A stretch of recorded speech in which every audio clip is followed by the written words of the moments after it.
Okay, we are back, and our clock time is 1:35. And we're going to go on to our next item, which is item 7, the Attorney General opinion request presented by Mr. Schaefer.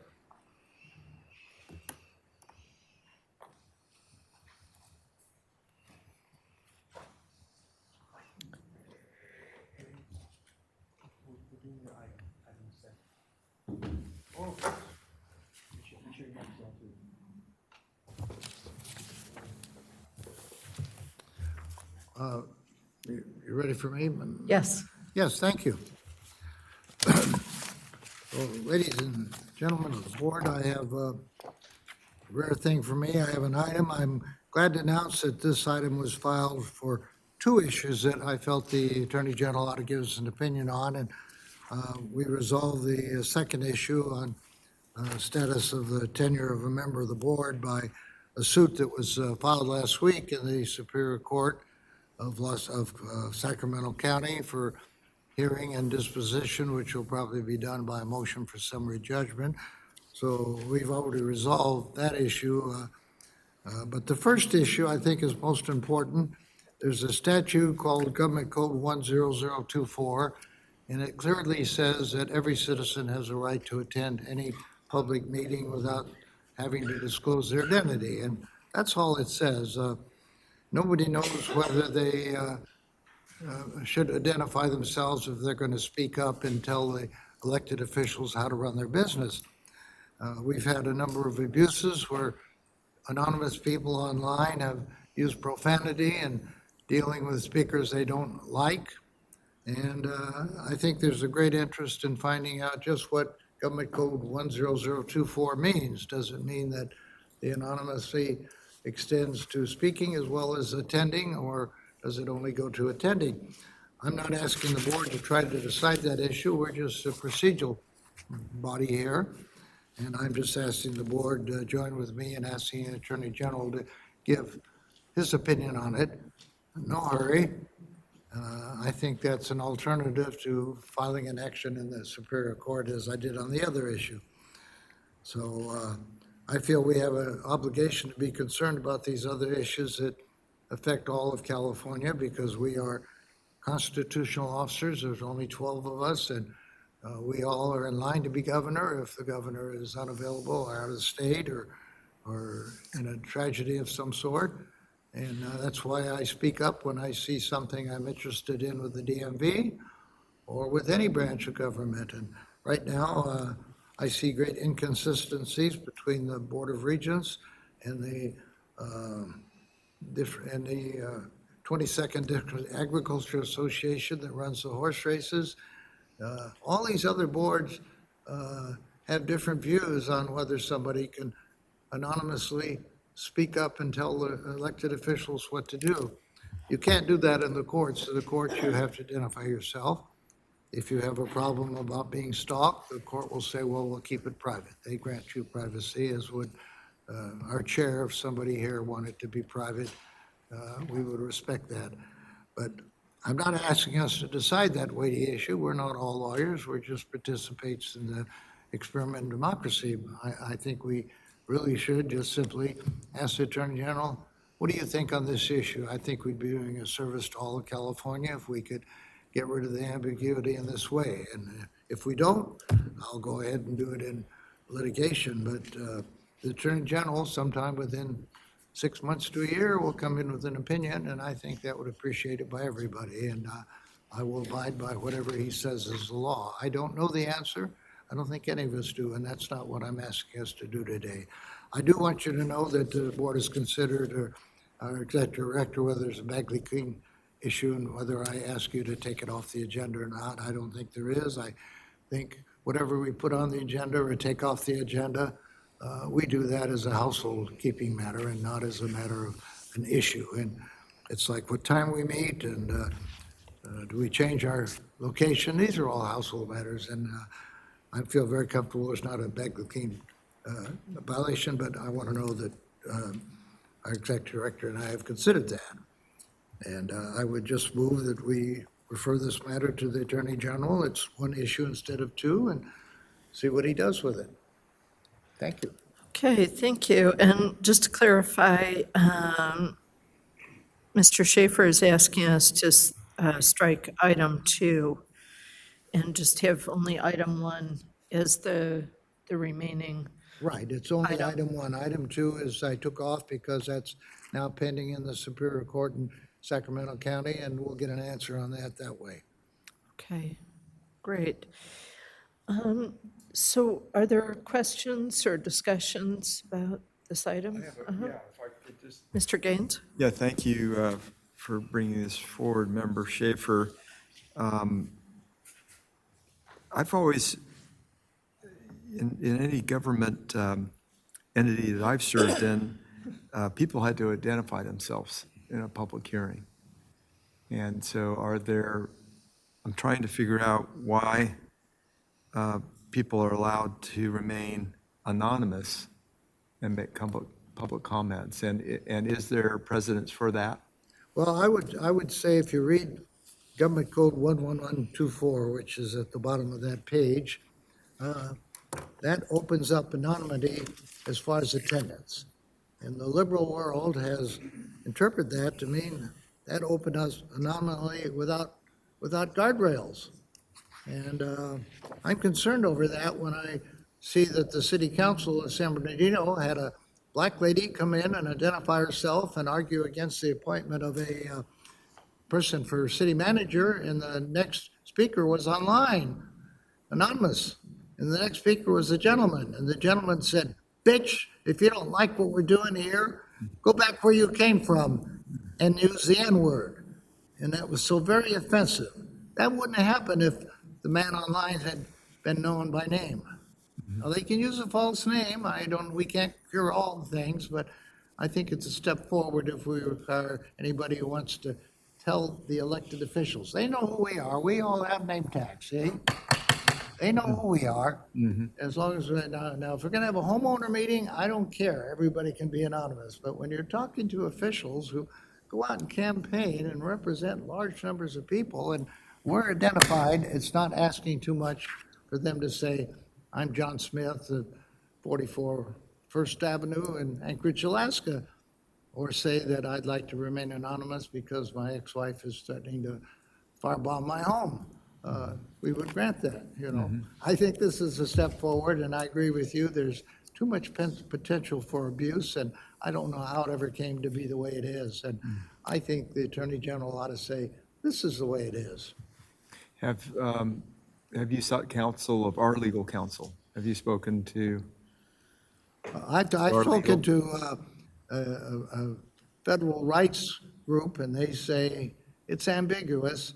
So we interpret it as that you can be anonymous as far as attending and as to whether you want to appear or not. That's liberal groups.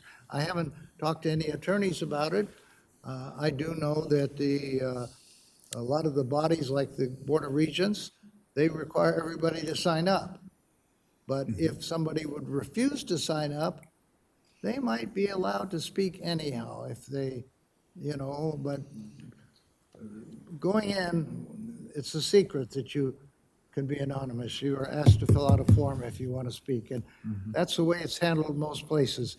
I don't like the way we handled here a lot. If you look at our little form, it says, please sign up, but it says if you don't want to sign up, you don't have to. Now, I think that part should be taken out of our forms because they don't appear in the 22nd District Agriculture Association, which runs the Del Mar County Fair and the Del Mar Racetrack. It does not appear in the Board of Regents of the University of California. It does not appear at the Public Utilities Commission. I've looked at all their agendas. It just simply says, please sign up. We go ahead and say, but you don't really have to sign up if you don't want to. I don't think it's our job to be an attorney for the people that want to remain anonymous. But I'm telling you, the state of the law now is vague, and that all these other bodies I mentioned that require you to sign up, they will say, oh, you refuse? Okay, you can go ahead, because it's vague. I think we have a duty to have the Attorney General tell us what he thinks it's. Now, if we don't like that, that can always be taken into court by the liberal or the conservative group. But I think the right view is that anyone who speaks here must identify themselves unless we give them permission, which is called protection.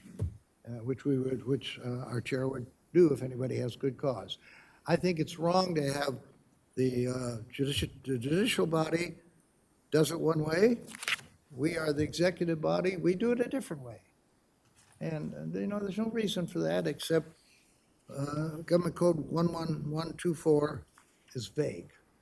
And I think the Attorney General has a duty on his own to come forward and do that, but he's too busy with other things. He's not going to come forward and do anything unless we ask him. And I've asked him, but they say, well, we only listen to a majority of any board or committee if they want our opinion.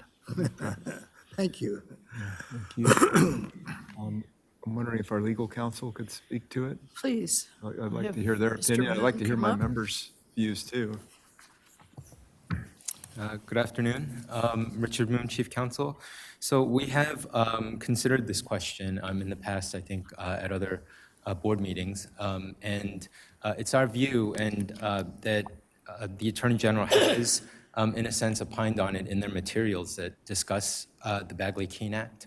And in addition to that, I think perhaps of more practical importance is that it's been the policy of the board and it's in our reference manual that we do allow anonymous speakers. And I think that's for the explicit purpose of trying to keep the intent of Bagley-Keene, which is to allow as much participation as possible. So while on the one hand, we certainly want to keep not so good comments from being made, the countervailing interest is not to squelch any potential criticism that people may want to share without identifying themselves. And I think that was the theory behind the policy. And that's been the policy of the board for quite some time. And so I believe the question, at least in a practical sense, has been answered. Of course, if the board chooses to go a different direction, then that's at the pleasure of the board. Could you speak a little bit to Bagley-Keene versus the Brown Act? Sure. So Bagley-Keene applies to the state agencies and state bodies. The Brown Act applies to local government. However, a lot of the Brown Act case law, jurisprudence, a lot of the laws a lot of the ways that the Brown Act has been interpreted carries over to Bagley-Keene. And so if, for example, if there were a case that talked about this, and I'm not aware of one that talks specifically about it with Brown Act, that would, in all likelihood, carry over to how Bagley-Keene was interpreted. And I guess the other thing I would add is Government Code 11124 talks about meetings. There is a statute that talks about comment as well.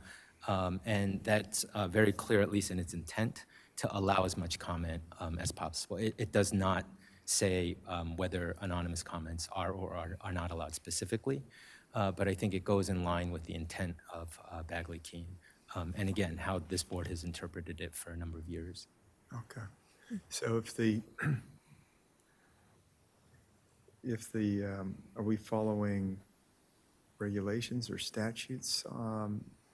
Like, is Bagley-Keene a statute? It is a statute, yes. Okay. It's a series, it's a number of statutes. Okay. Yeah.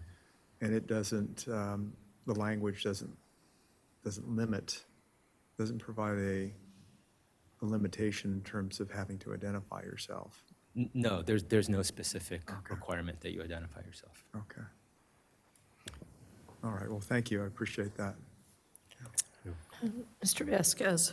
I remember when we went through our orientation, this came up, and then it was under a different attorney, and I thought he made it pretty clear to us that people are allowed to testify anonymous because of some case that took place way back, and I think ACLU kind of weighed in on this thing back then.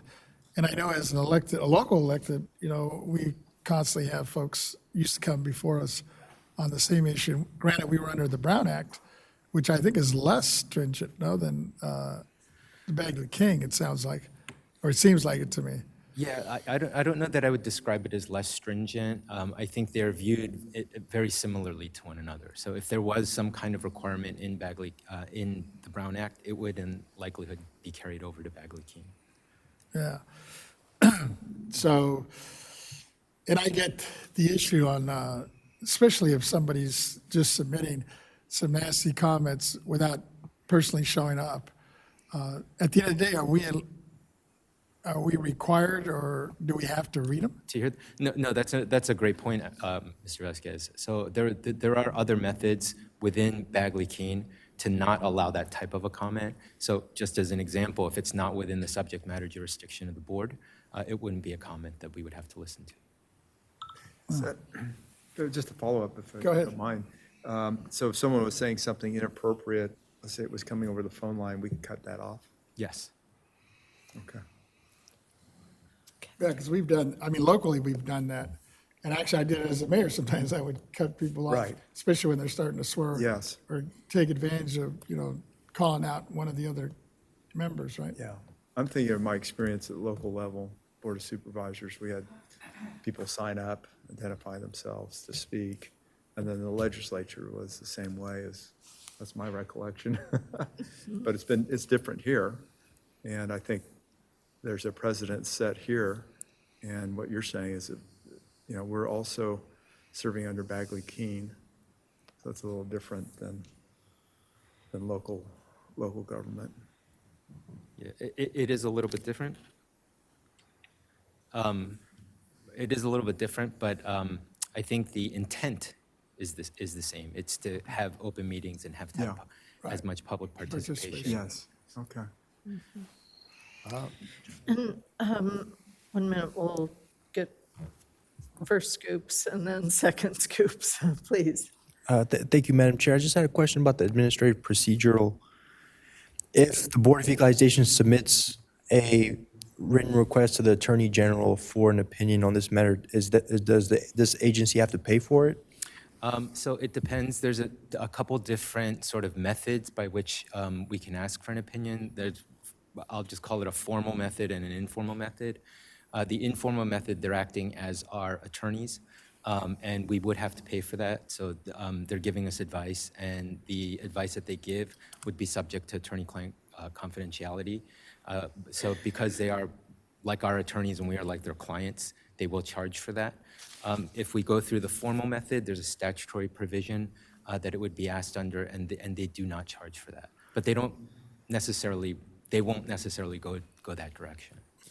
So in the informal process, I assume it's not just $50, $100, it would be in the thousands of dollars? I'm not sure what the exact rate is, but it's not $50. Definitely not cheap, but thank you, Madam Chair. Thank you. A quick question, and then we'll go to Mr. Schaefer. Is the code section that speaks about providing comment at a meeting as opposed to attendance at a meeting, is it in the same code section as 111.24? No, it's 11125.7. It's within Bagley-Keene, within all of the sections that make up Bagley-Keene, but it's just set out separately. Okay. And in a nutshell, it says that individuals don't have to identify themselves to make So, a comment? to speak Unfortunately, out? it's not that specific. So what it talks about is that the public can make comments, and it gives some one particular reason why a circumstance when the public is not, when you don't have to offer the public an opportunity to comment, and that would be, for example, if the matter had been taken up at a prior meeting and they had an opportunity, but then they missed that, you don't have to give them another opportunity to make public comment if they already had one and didn't make comment at that point. So it'll cover situations like that. It does not specifically say you must allow anonymous comment or you must identify yourself. But it does say that the intent of Bagley-Keene is to, or one of the intents is to make sure that the public is able to criticize. Okay, Mr. Schaefer. I fully support the ability to criticize. I'm one of the biggest critics you've ever seen. I just think that they should not be able to do it anonymously because there's too much mischief. If you're concerned about the cost, I'm sure the Attorney General is not going to charge us because this is a matter of 100% public interest. However, if he does charge, I assure you, I will take care of the bill. and the bill isn't going to be that much because it's not going to take him more than a couple of days of, one day, maybe a few hours in the library to come up with a couple of cases to support his view. Don't be scared by the fact that he's going to bill us $30,000 or so, that's not going to happen, but whatever he bills us, I would take care of it. I think what's important is that we are all saying we encourage people to come in and speak. We like criticism. That's part of government. If you're speaking to your family, that's one thing, but when you're speaking to public officials who have to stand up and account for what they do, we don't want the mischief of anonymity. And there was a bill in the legislature of some state that declared that anonymous testimony is presumed to be false testimony. That's what I'm trying to get away from.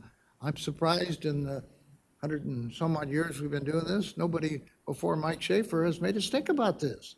I'm critical that the attorney generals for the last few years have been silent on this issue when there has been conflicts. Yeah. And I think we're doing a real job for the state to have Mr. Bonta tell us, what does it mean? Thank you.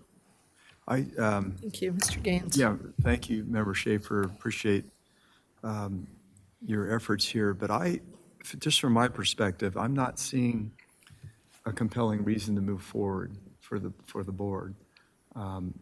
And I think you have an opportunity to do so as an individual. I can't. The Attorney General will not listen to less than a majority of any board when something is requested by a member of any board. But didn't you indicate that there's an option to litigate? Oh, yes, I can.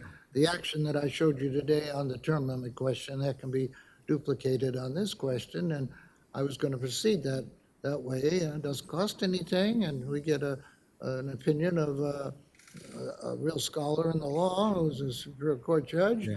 And I can tell you, the Superior Court judges in Sacramento, I think, are among the best in the state because they deal with government issues all the time, where down in San Diego, they don't. I just don't see a compelling reason for this board, though. If we had a lot of inappropriate comments made by people that were appearing that wouldn't identify themselves, and I would say we'd probably take another look at it. I'd be willing to at least, and I'm just, Well, Ted, I'm not offering this to try to protect this board. I'm in my junior governor role today where I'm saying I think as a constitutional officer, we all have a duty to clarify something where we see profanity being used in the city of San Bernardino. That's not us, but if it can get away with it there, it might pop up here. I think the citizens of California have a right to know what 11124 really means. And no one else has asked the question except me. And I think we are doing this not because we have a problem, but because California has a problem and we have a larger responsibility than the board. Thank well, you. I appreciate you keep asking the questions because that's important in government. Yes. And you've had success in the past with the placement of candidates' names on the ballot, Yes, yes, right? right. So no longer alphabetical, as you had explained earlier on to me, so. I got rid of the residency requirements for United States Congress and Senate. And I got rid of the bans on write-in voting. You can now write-in vote anywhere in California, Yeah. even though the charters and the ordinances say we're not going to permit it. The Supreme Court of California and the Schaefer case has said you must. It's part of your constitutional right. Sure. I'm So I just trying to support bring, your efforts to continue those in the future. It's just that on this issue, I'm trying to bring some support here, and I'm asking two of my colleagues to join me. Thank you. okay. So I don't want to cut off an important discussion, but I think I am coming at this from a different direction, that I am very zealously in favor of as much public comment as possible, even if people are not able to identify themselves. And I think that the occurrence of inappropriate things often comes around as a part of that. But I would be seeking the broadest net possible. And I would not mind it if others are amenable to it, if we got a short memo back from Mr. Moon about the other provisions of the government code and the case law in this area.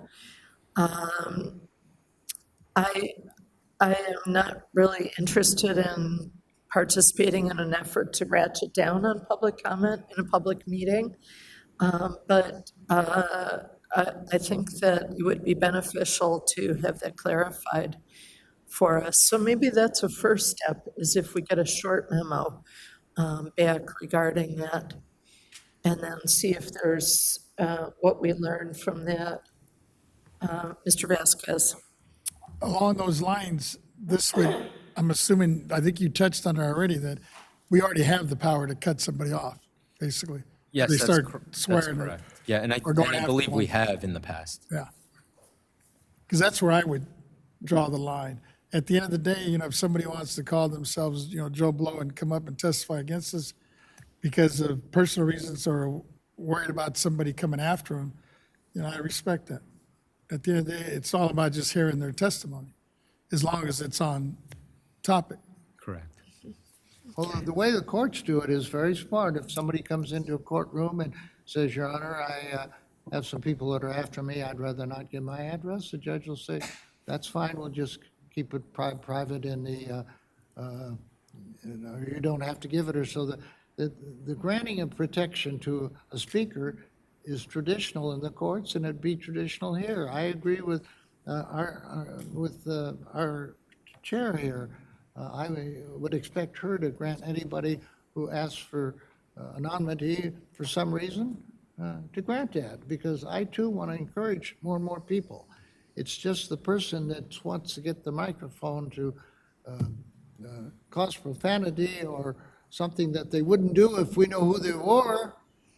Maybe they can be smart enough to say, please make me anonymous, and then misbehave. But I don't think that's going to happen. I think if we required them to ask for permission to be anonymous, they would not, they'd forget about all their bitterness and whatnot, and we wouldn't see it. I'm here today for the city of San Bernardino, as well as I am, more so than for our own board, because I think we should encourage people to speak, but we should encourage responsibility. And the chair can always grant anonymity. So I feel that we're not going to discourage anybody from speaking up. Yeah, if I may, Please. just briefly, our agency and our public meetings are different from a court setting. So as far as I know, the courts are not subject to Bagley-Keene, so they don't have the same requirements as us. Thank you. And finally, if I could also add, Mr. Schaefer had mentioned Bagley-Keene and that he had a discussion about it with our executive director. I just wanted to publicly disclose, to just in an abundance of caution, that there was an email sent by Mr. Schaefer requesting the withdrawal of the item that you withdrew, and also reiterating his wanting to discuss this issue about Bagley-Keene and about the anonymous comments. Thank you. And I'll go ahead and disclose that I did receive the email, and I did not read it, however. And I'm sorry about that, Mr. Schaefer. Your email did reach me, but I did not read it. So thank you for trying on that score. And I think if there's a majority of the board who would like to get more information back about this particular question, about the anonymity, because I do agree with you, Mr. Schaefer. I think as chair, I would grant anonymity to people who asked for it. But I also believe that individuals who ask for it, it should not be up to a presiding officer to grant it or not.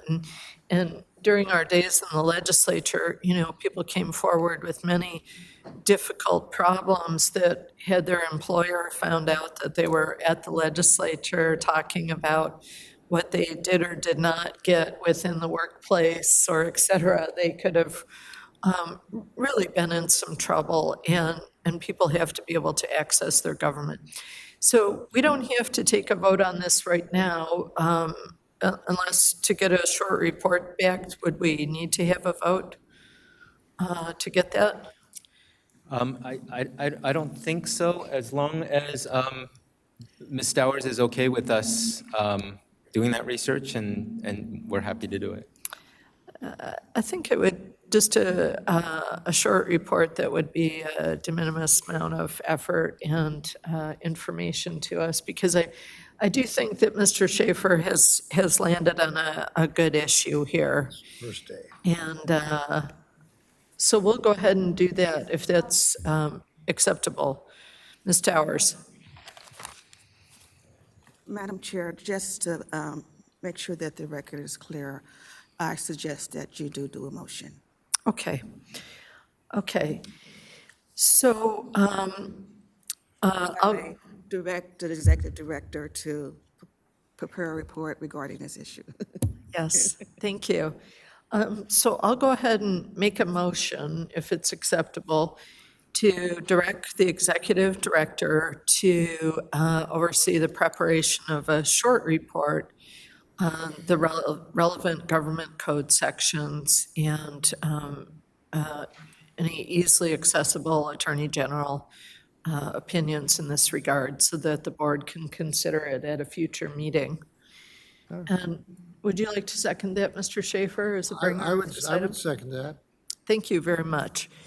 And so let's go out for our public comment.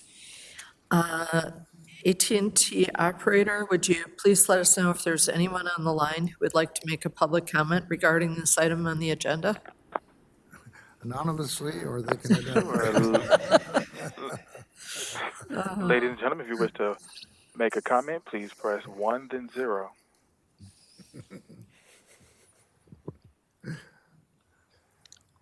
And there are no comments in queue.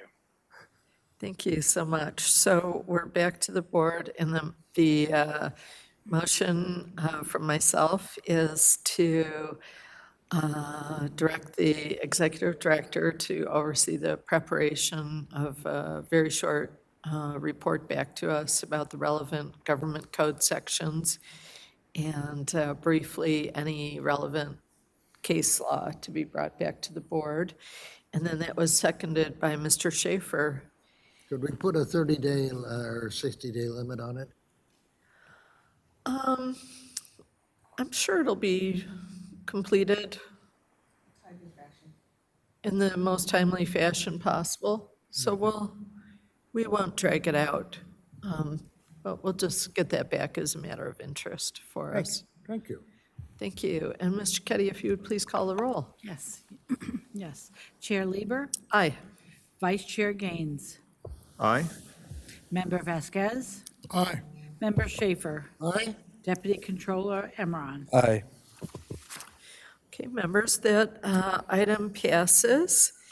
And we will go on now to our consent agenda. Item 8, the board meeting minutes of the August 27th, 2024 board meeting. Is there a motion to approve the minutes? So moved. Mr. Vasquez moves, Second. and Mr. Schaefer seconds that we adopt the minutes. And we'll go to the AT&T operator. Operator, is there anyone on the line who would like to make a comment regarding item 8? If you'd like to make a comment for item 8, please press 1, then 0.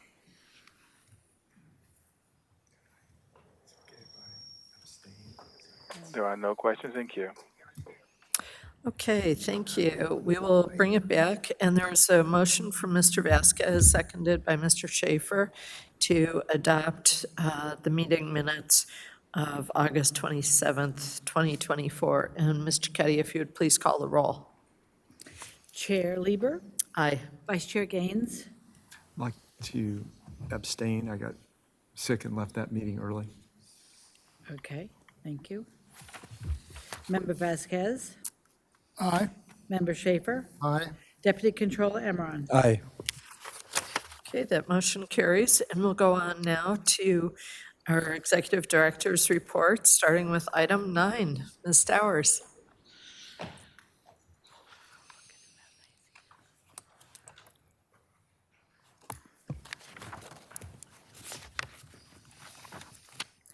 Good afternoon. Chair Lieber and honorable members, I'm Yvette Stowers, Executive Director. For today's meeting, I would like to highlight a few important dates on the horizon. Members, as you know, the annual meeting with the assessors is scheduled for tomorrow, September 25th, as required by Government Code Section 15607. This annual meeting will provide a good opportunity for formal and informal dialogue among the board and the 58 county assessors relating to the administration of property assessment and taxation laws. The first half of the meeting's agenda will include public presentation and discussion, followed by the second half of the meeting for county assessors to individually meet with their respective equalization district board member. Then members on October 7th through the 10th, the 122nd Annual Conference of the Assessors Association Conference will be held in St. Louis Obispo. Members and key agency staff will be attending this conference to discuss property tax administration. And finally, on November 6th through the 8th, the California Lawyers Association will hold the 2024 annual meeting of Tax Bar and Tax Policy Conference. BoE Chief Counsel, Mr. Richard Moon, will be participating in the Chief Counsel Roundtable Panel. And Ms. Lisa Thompson, BoE Taxpayer Rights Advocate, will participate in a discussion on navigating support at the Taxpayers Department with advocates from other tax agencies. I will continue to keep your office up to date on the details of these upcoming events. Members, that conclude my report for item number 9.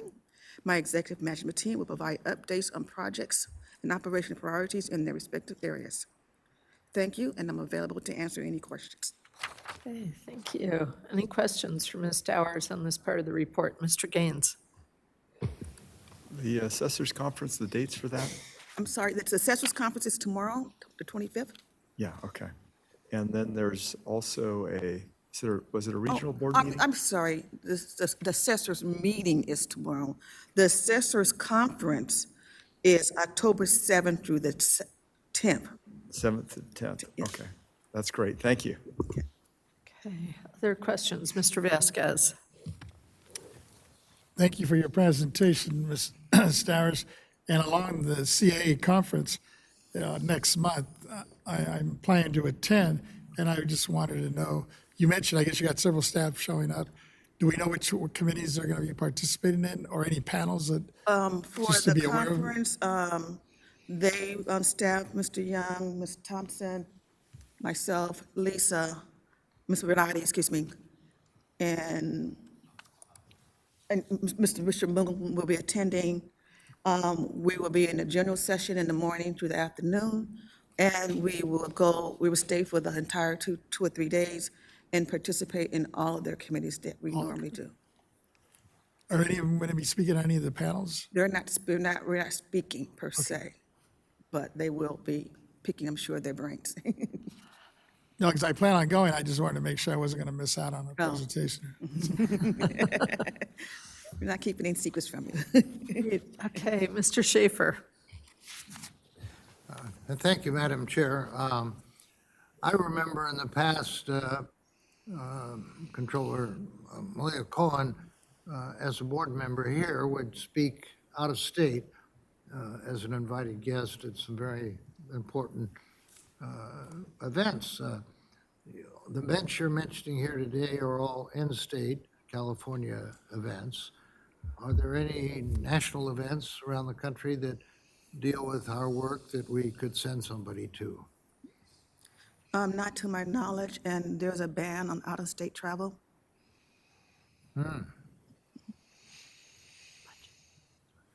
Well, that's, How did Malia do it? well, we're in a different, So for this budget year, next budget year, there's a ban. Well, Malia was invited, and an invitation would include travel, so it didn't cost us anything. I can't speak to that. I was not here when she traveled out of state. Thank you.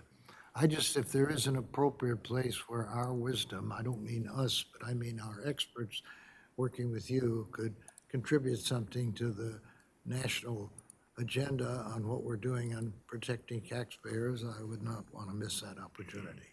Thank you, sir. Thank you. Other questions, Mr. Vasquez? Just one last one real quick. You didn't mention the tax policy, the annual tax policy. I did, that was the last one. That's the last one. That's the one in November, right? Am I reading it right? Yes, November 6th and the 8th, the tax policy conference in Anaheim. Now, that one, Mr. Moon will be speaking, right? Mr. Room will be speaking at that one. Is he the only one that'll be on the panel? Ms. Thompson will be speaking too. Mr. Moon will be speaking on they have a chief counsel roundtable. So he'll be with the other chief counsels from the other tax departments. And then Ms. Thompson will be speaking with the taxpayer advocates on how to navigate support with tax departments. And that's the one in Anaheim, though, right? That's the one in Anaheim. Which is drivable for me. Yeah, I don't know about the others, but, when you get a chance, if you could just shoot us an email, just so I wouldn't mind just popping in. I don't plan to attend the whole conference, but just, that might be a point of interest.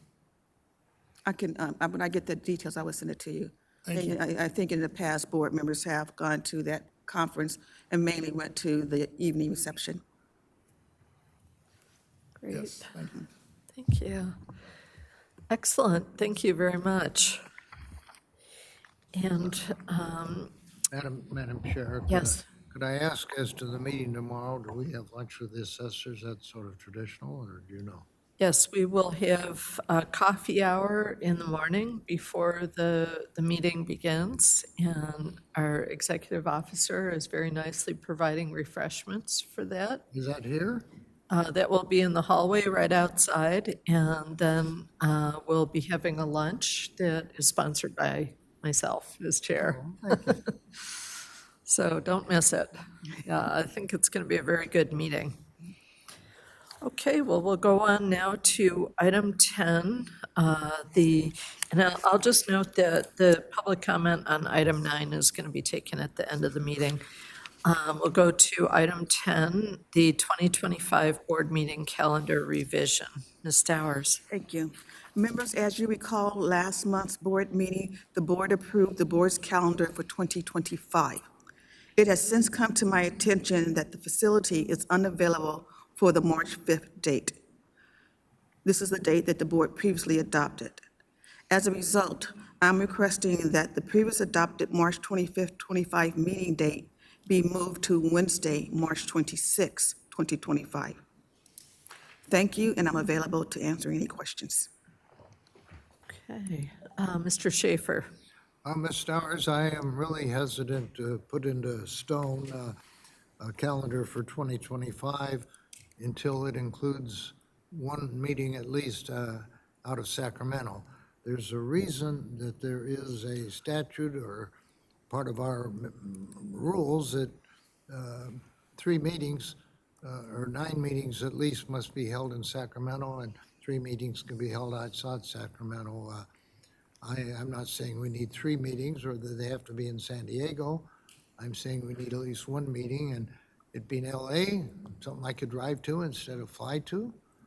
I think out of respect to Member Vasquez and myself, we should have at least a meeting, and when you bring us a list of 12 meetings, all of which are here, I feel that nobody's listening. Thank you. Okay. Any other questions or comments? Mr. Vasquez. Just a quick comment. I'm glad to hear that they moved the March 5th day, because actually I had a conflict. So it works out. But to get back to the question or the comment that Member Schaefer was talking about, possibly moving it out, is it still a budgetary issue or not? Yes, first of all, the statute requires the board to meet on a monthly basis. Right. And it indicates that at least 4 of those meetings must take place in Sacramento. It does not state that we have to go to another city. In the past, we did go to another city, and that was mainly because we were hearing about tax appeal cases. So it was getting closer to where the constituents were. For the past 2 or 3 years, we've only had our meetings here in Sacramento. It is a budget issue because we would need to secure a facility, pay for security, pay for travel for, it's one thing to pay for travel for a member and member staff, but if we're going to have a full meeting in another location, everybody on my team will have to travel as well. So it is costly. And also, we do get participation, we are embracing technology. So many are participating in our meetings via Teams or online. So we don't, our physical presence is not necessarily needed when you're using technology to get our word out. You are just proving my point. It's because we can appear virtually, staff can appear virtually. The budget issue is not as great as it was in the old days. And since I've been on the board, we had a meeting in San Jose. Was that an unofficial meeting? I thought it was an official meeting. I was actually representing the controller when we had that meeting in San Jose. We actually had a meeting in San Jose. We had a meeting in San Diego. They were basically informational hearings. They were official meetings, and they were extremely costly. And for both of those facilities, now Controller Cohen worked with various partners to secure the facility at minimum cost. So I say this, if a member would like to have a meeting outside of Sacramento, if you can identify a facility similar to what Member Vasquez did for his informational hearing, he identified a facility, he worked with partners there, and we were able to use that facility for minimum cost. I think that Member Vasquez can get use of the chambers in Santa Monica for a meeting for free. I can get you someplace in San Diego for free. I've been told that a lot of government agencies are happy to put another government into one of their facilities and make it a more productive public community. It's built with public funds, and I don't think I think if you figure out that the facility might be free and that some of our people can appear virtually, they're not needed physically, I think we can afford to have a meeting in Los Angeles or San Diego or somewhere in between. I would just like to be able to hop in my car with my chief of staff and be there and not have to fight with airports and hotels. And I think you owe that to us once a year, if not 3 times a year. Okay. Well, if I'm not mistaken, it's still the case that members can bring forward a proposal to hold an informational hearing in whichever part of the state. But our item today is simply to move the date of the March meeting from March 5th, 2025 to March 26th, 2025. So do we have a motion on that? A motion from Mr. Gaines and a second from Mr. Vasquez. And let's go to our AT&T operator and ask, operator, are there any individuals who are waiting to speak on item 10 on our agenda? And if you'd like to make a comment for item 10, please press 1, then 0.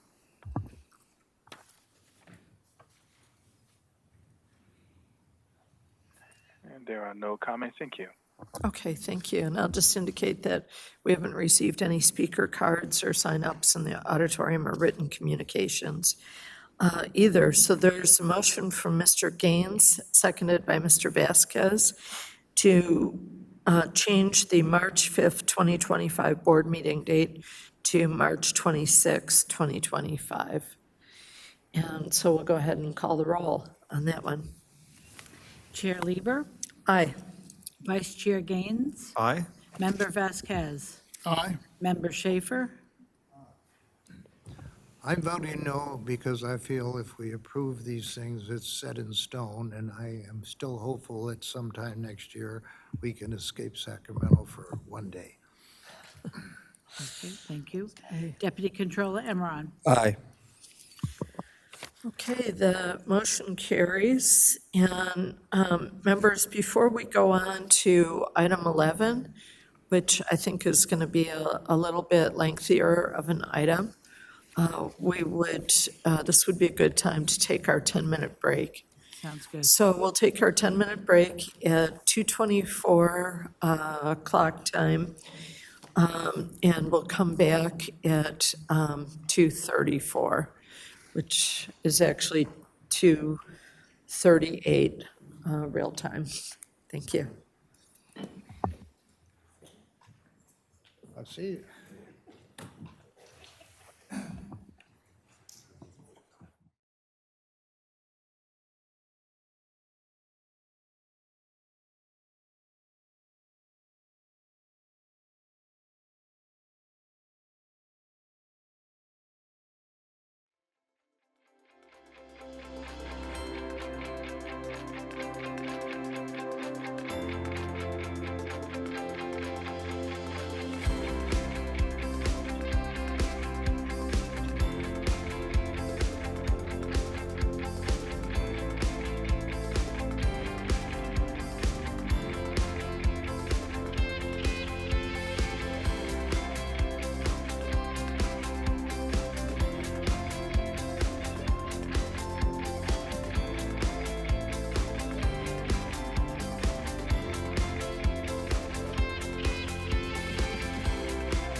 Okay, we're all set to begin on the next item, which is item 11, the Strategic Organizational Transformation 2017 to present. And this will be presented by Ms. Dowers and Ms. Renati.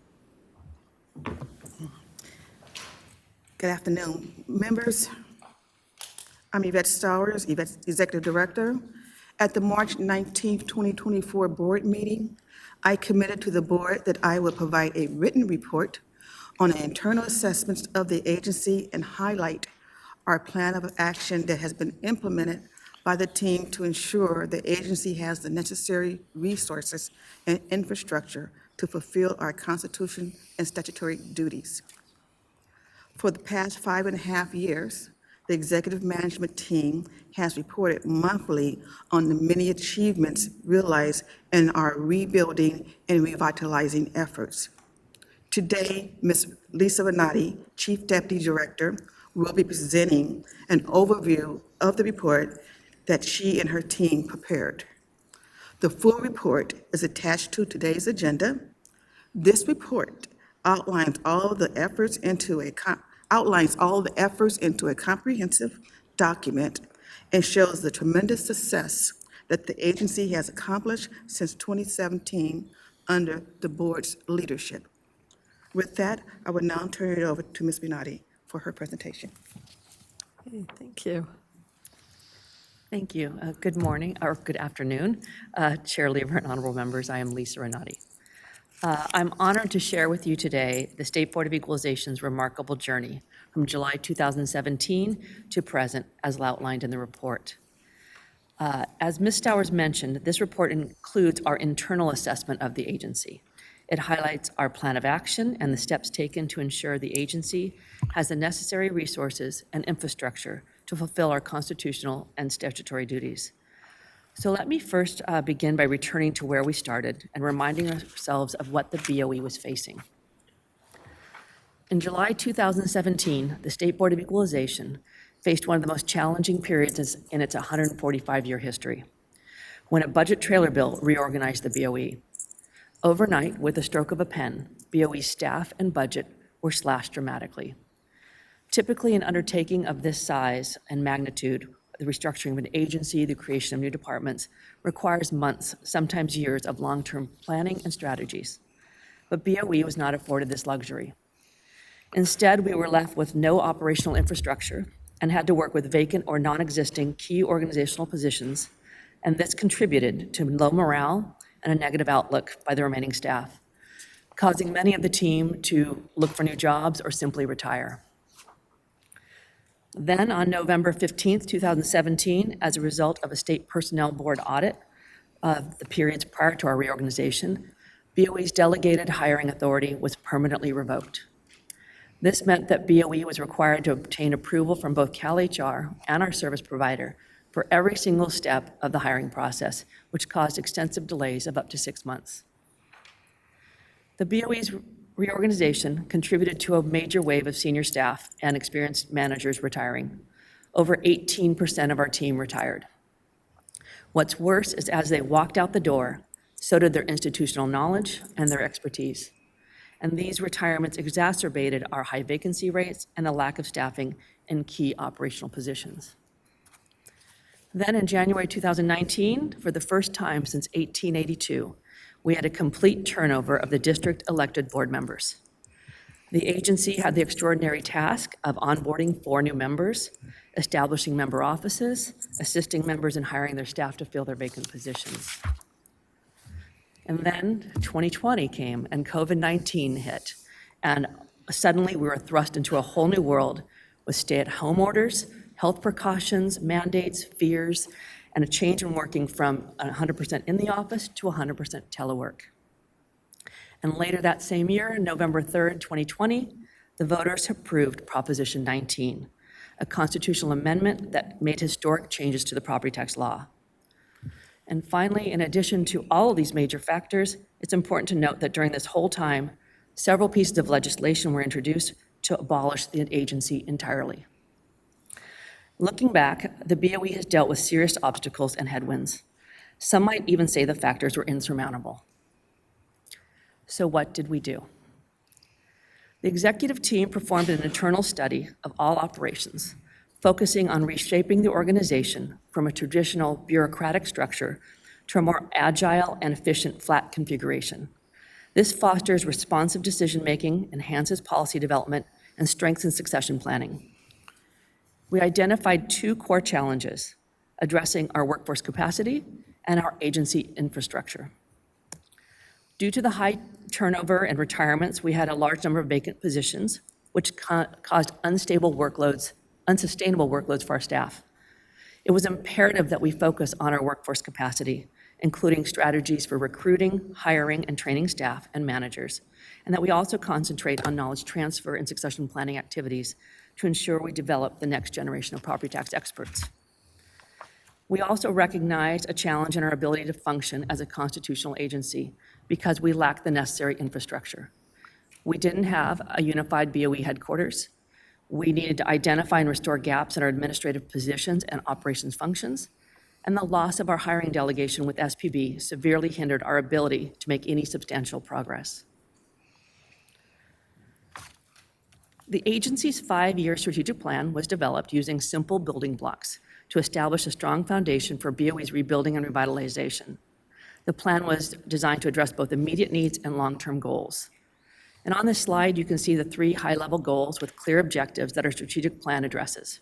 These include identified workforce and infrastructure challenges to strengthen our core operations, encourage innovation and continuous improvement, invest in professional development and leadership opportunities, and have open communication to promote long-term vision of sustainable growth for the agency and for our staff. So next, I will highlight some of the specific achievements made throughout the implementation of our agency's strategic plan. And one of the most significant achievements of the implementation of our strategic plan has been the revitalization of BoE's workforce. We have established a dedicated recruitment team, invested in updated materials, and expanded advertisements to attract a diverse pool of candidates to amplify BoE's career opportunities. We have filled all executive and management positions with experienced professionals and technical skill sets needed to succeed. We substantially reduced our vacancy rate from historic highs of over 30% to just 11%, which is below the statewide average. We identified issues with our BoE-specific job classifications, which limited our ability to fill much-needed vacant positions. And we contracted with HR professionals to complete a comprehensive study, which is being used as the basis for our request for approval to modify our classifications. We are also in the process of obtaining approval to use alternate classifications to restore our ability to use those positions that were in use for decades at our agency. Another achievement is the implementation of a strong employee development program to prepare our current and future leaders for success. This program includes an onboarding program for all new staff, a set training cycle to ensure mandated training is completed timely, additional training courses covering soft skills, technical skills, and DEI concepts, a yearly tracking of performance appraisals and making sure that the policy that goes along with that, and implementation of regular in-person team meetings to ensure clear communication, employee engagement, and team building. Our succession plans and knowledge transfer activities have also changed how we do business. We now have rotational assignments, we have cross-training of staff, we are actively mentoring staff using experienced retired annuitants to share their knowledge and expertise. Our senior leaders, we now meet together and make important policy decisions. It's not just from the top down. And we welcome all levels of staff to come sit at the table, share their ideas, and it also provides staff with insights and valuable exposure to how decisions are made. Through targeted recruitment and workforce strategies, training and staff development, succession planning, and knowledge transfer, we've ensured that BoE has the capacity to meet both current and future needs. So another big achievement, and one that I know that all of you have been talking about, is whether our infrastructure has been built and it's strong enough to support BoE. So after the reorganization, agency staff were scattered throughout Sacramento. We had them in different facilities, and we needed them to come together. So with the assistance of DGS and our service provider, we were approved to consolidate and build a single headquarters. And it's worth noting that we came in under budget, and we reduced our cost by repurposing furniture from other state agencies and from other offices. So we did keep that cost low. Additionally, in 2019, the board members, there were newly sworn-in board members who evaluated office space they inherited from the prior board members, and they realized it exceeded their needs. So with DGS, we negotiated and obtained new office space for all board members with a reduced footprint of 56% and a lower lease cost of 39%. This office space better suits the needs of the members while still allowing each member to serve their constituents. Identifying our critical gaps in BOE's infrastructure and restoring essential functions was also a large undertaking. Remember, after AB 102, we were left with a property tax department, some attorneys, a handful of board proceeding staff, the executive director, and a few of their staff. While the legislation that reorganized BOE provided a service provider to handle certain activities, we weren't provided with much-needed staff that were going to, with the knowledge and expertise to perform the essential operation activities that a constitutional agency needs. And these functions include external and internal communications, board governance, accounting and budget management, procurement and contracts, facilities management, responding to control agencies, records retention. I can keep going on. There's a long list of things that we weren't provided. And the weight of all these crucial duties were forced onto the shoulders of the executive director, demanding constant attention. Positions to perform these duties were either vacant or non-existing at the time of the reorganization, and it was essential to establish and fill the positions, just to provide immediate operational relief. And these positions that I'm talking about are like a chief deputy director to handle the day-to-day operations, a taxpayer rights advocate with a strong property tax background, a property tax deputy director, property tax chiefs, property tax principals, property tax supervisors. You know, I mentioned there's a lot of retirements, so we had to fill a lot of vacant positions. We had executive office technical advisors that were needed. A chief counsel was needed. A ledge chief was needed. A communications officer was needed. A chief of board proceedings, a clerk of the board, an EEO. So many positions were vacant when this board came in. So we did fill all those positions. The next phase was to establish a new division within the agency to provide operations support services for the whole agency. So our chief of board proceedings, Ms. Kathy Taylor, she took on the management of this new division, and an existing manager, Ms. Terry Leung, and her professional and clerical staff came over, and we formed this new department, or division technically. We then got approval to create and fill some new positions to perform analytical and support activities regarding human resources, contracts, procurement, facilities, management, and they were also going to act as liaisons with our service provider. This team also provides and maintains all the data that we need for standard reporting, agency reporting requirements, mandated reporting, all the different audits that we have, and they maintain all that information. So once we had rebuilt our essential functions, we turned to the staffing needs of each unit. To meet the pressing workload demands, we strategically deployed staff and vacant positions as needed throughout the agency. This resulted in the augmentation of staffing within the Training and Certification Unit, the Legal Department, the TRA Office, and the LEDGE Research and Statistics Division. And to give you some context, the Legal Department originally in 2019 consisted of only 7 positions, a chief counsel and 6 attorneys of varying levels. These 7 staff members were tasked with handling all legal services for the agency, covering a multitude of legal disciplines.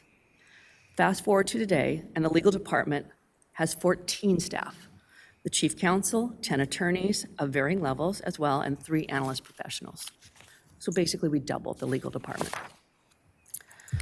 Once we had staffed each unit, we then examined whether the level of the positions within each unit was sufficient. And we have complex work we perform, and sometimes you need to change the job classifications so you can hire those people with the technical expertise to handle those more complex work that we perform. We decided that we needed another supervisor in our training and certification unit, which we brought one on board. We were approved to upgrade some of our attorney positions to higher level classifications. We did the same in our property tax department and have more senior positions available. We were also approved to create a separate division within the property tax department. It's called the Assessment Practices Survey Division, and they're led by a newly created chief position, and they oversee the compliance audit program of the 58 county assessors. This change has allowed a more focused attention on modernizing our assessment practices survey program, and it also allows a more independent and defensible audit program. So a lot of upgrades made. But a really big day it was a momentous day for BoE in March 2022, when the State Personnel Board restored BoE's delegation of authority. Remember, I said earlier, our delegated authority was permanently revoked in 2017. The Operations Support Services team performed an analysis of all hiring packages, and there were about 100. And the team was able to document BoE's complete compliance with merit hiring principles, demonstrating BoE's dedication to upholding sound personnel practices. The analysis was then submitted to CalHR, and after a thorough review, CalHR agreed to support the restoration of our delegated authority. And at the March 10th, 2022 meeting, the SPB adopted a resolution to restore our delegated hiring authority. It marked a significant step in the rebuilding of BoE. And to mention this month, when the BoE received a perfect 100% compliance audit report for every category examined in our latest SPB audit, SPB noted that only a few departments throughout state government have ever achieved a perfect audit, and this too is a demonstration of how far we've come. Just a sec.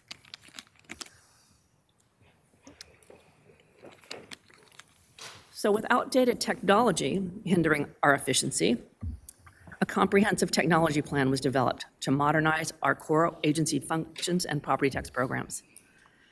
So as a first step, we collaborated with our service provider to seek opportunities to leverage technology to modernize our current processes and the services we provide to California. So where in the past all of our training courses were in person, our training unit created multiple virtual training courses so that assessor staff from all over the state can access and participate in our training remotely. We have case management systems now developed to improve our property tax programs, the legal department, the TRA office, and another one for legislative bills and analyses for our legislative department. We improved management capabilities through new applications to track performance appraisals, probation reports, and mandated training. And during the pandemic, we successfully used technology to conduct our monthly board meetings. Today, we have expanded our board meeting technology so that our monthly board meetings provide more public participation opportunities, whether in person or remotely.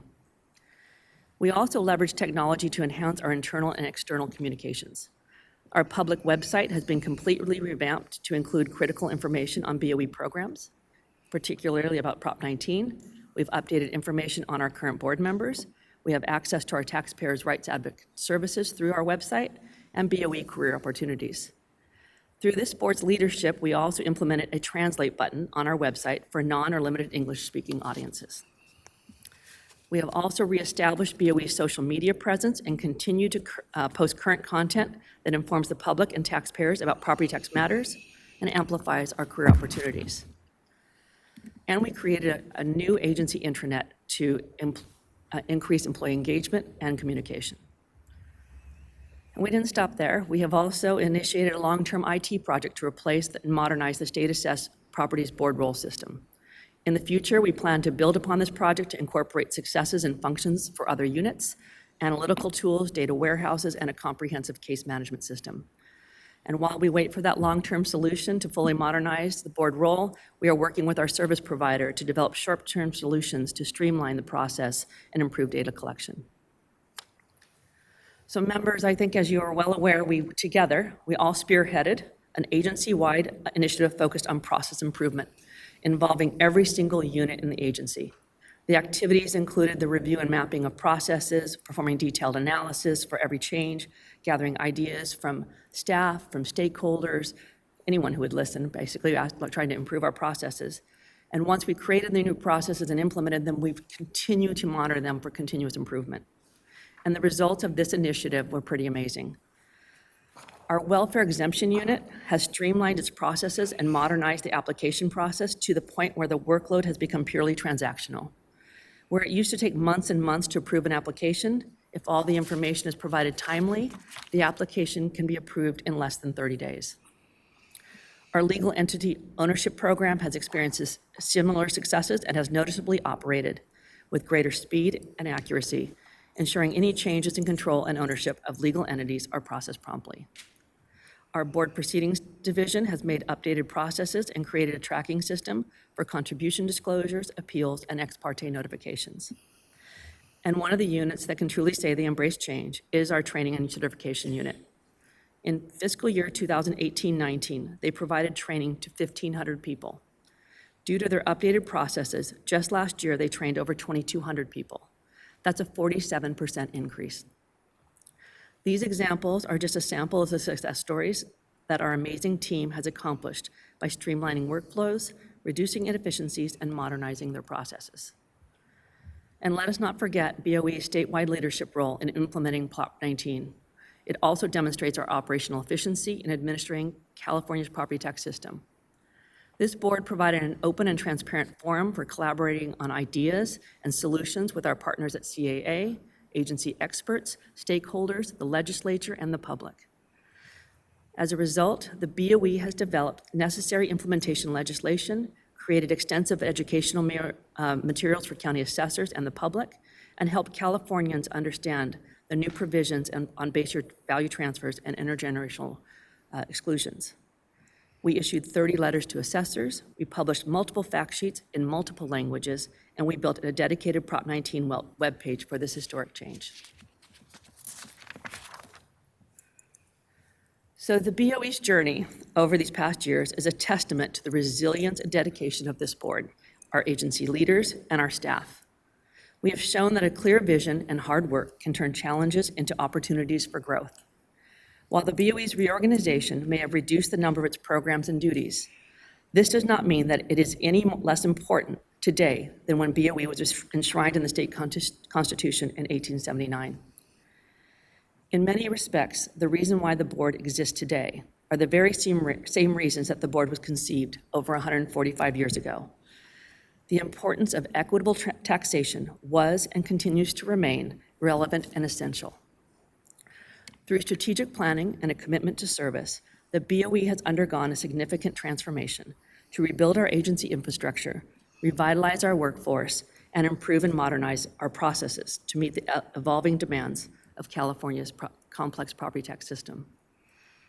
And as we continue to modernize and strengthen our agency, we remain committed to serving Californians through fair, efficient, and transparent tax administration. And lastly, but certainly not least, I want to take a moment to thank the board for your strategic leadership and vision. The board's unwavering commitment to help move this agency forward on the path of transformation has been invaluable and appreciated. The board set the tone at the top, providing guidance and support to our executive director and the agency on this critical and necessary mission to rebuild, modernize, and revitalize the BoE.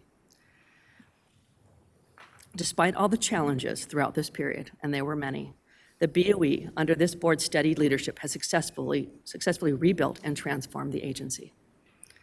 And I would be remiss if I also did not thank every single BoE employee who has shown up with their amazing expertise and willingness to roll up their sleeves and work hard for the people of California. They have benefited this organization, and we could not have achieved so much without their help in this short time. So thank you, members, for your patience for my long report, and it concludes my presentation. I'm available to answer any questions you may have.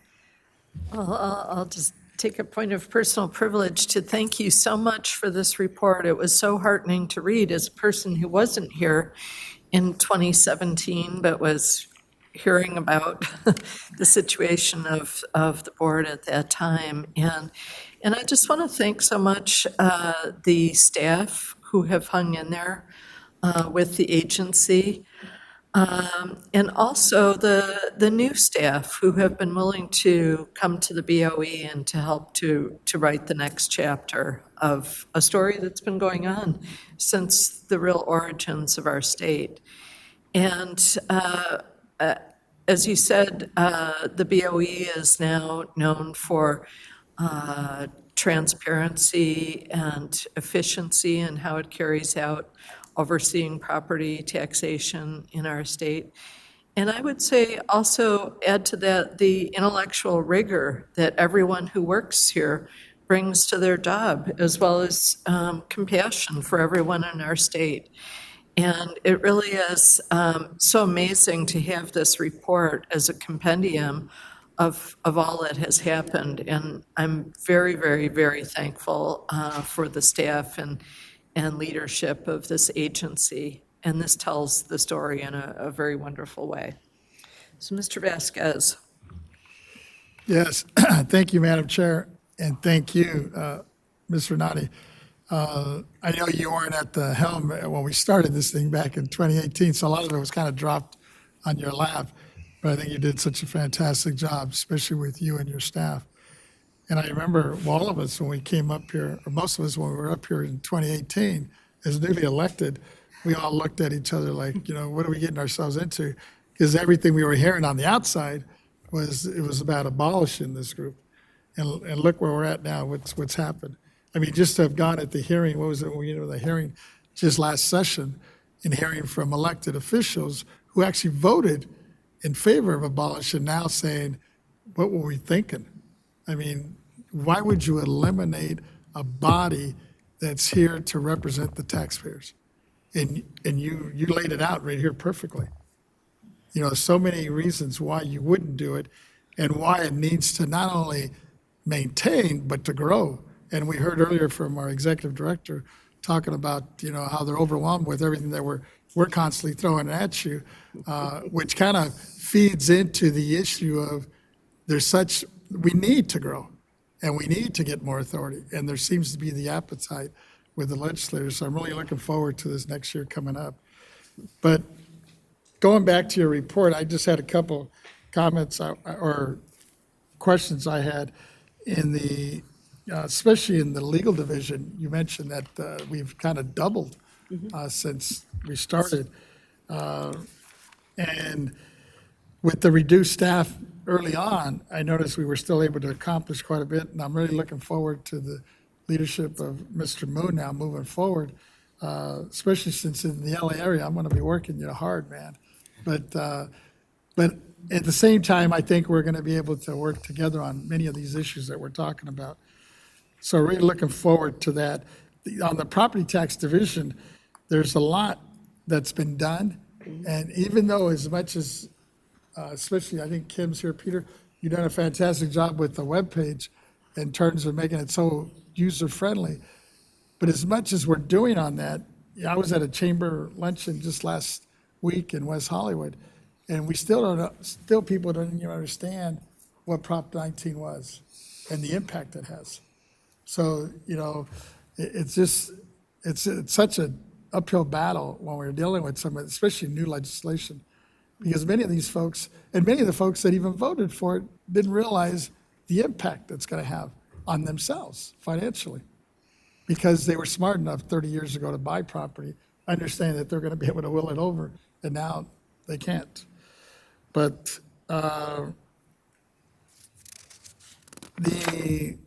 the last issue I just wanted to raise, and you kind of touched on it here, just in terms of the vacancies.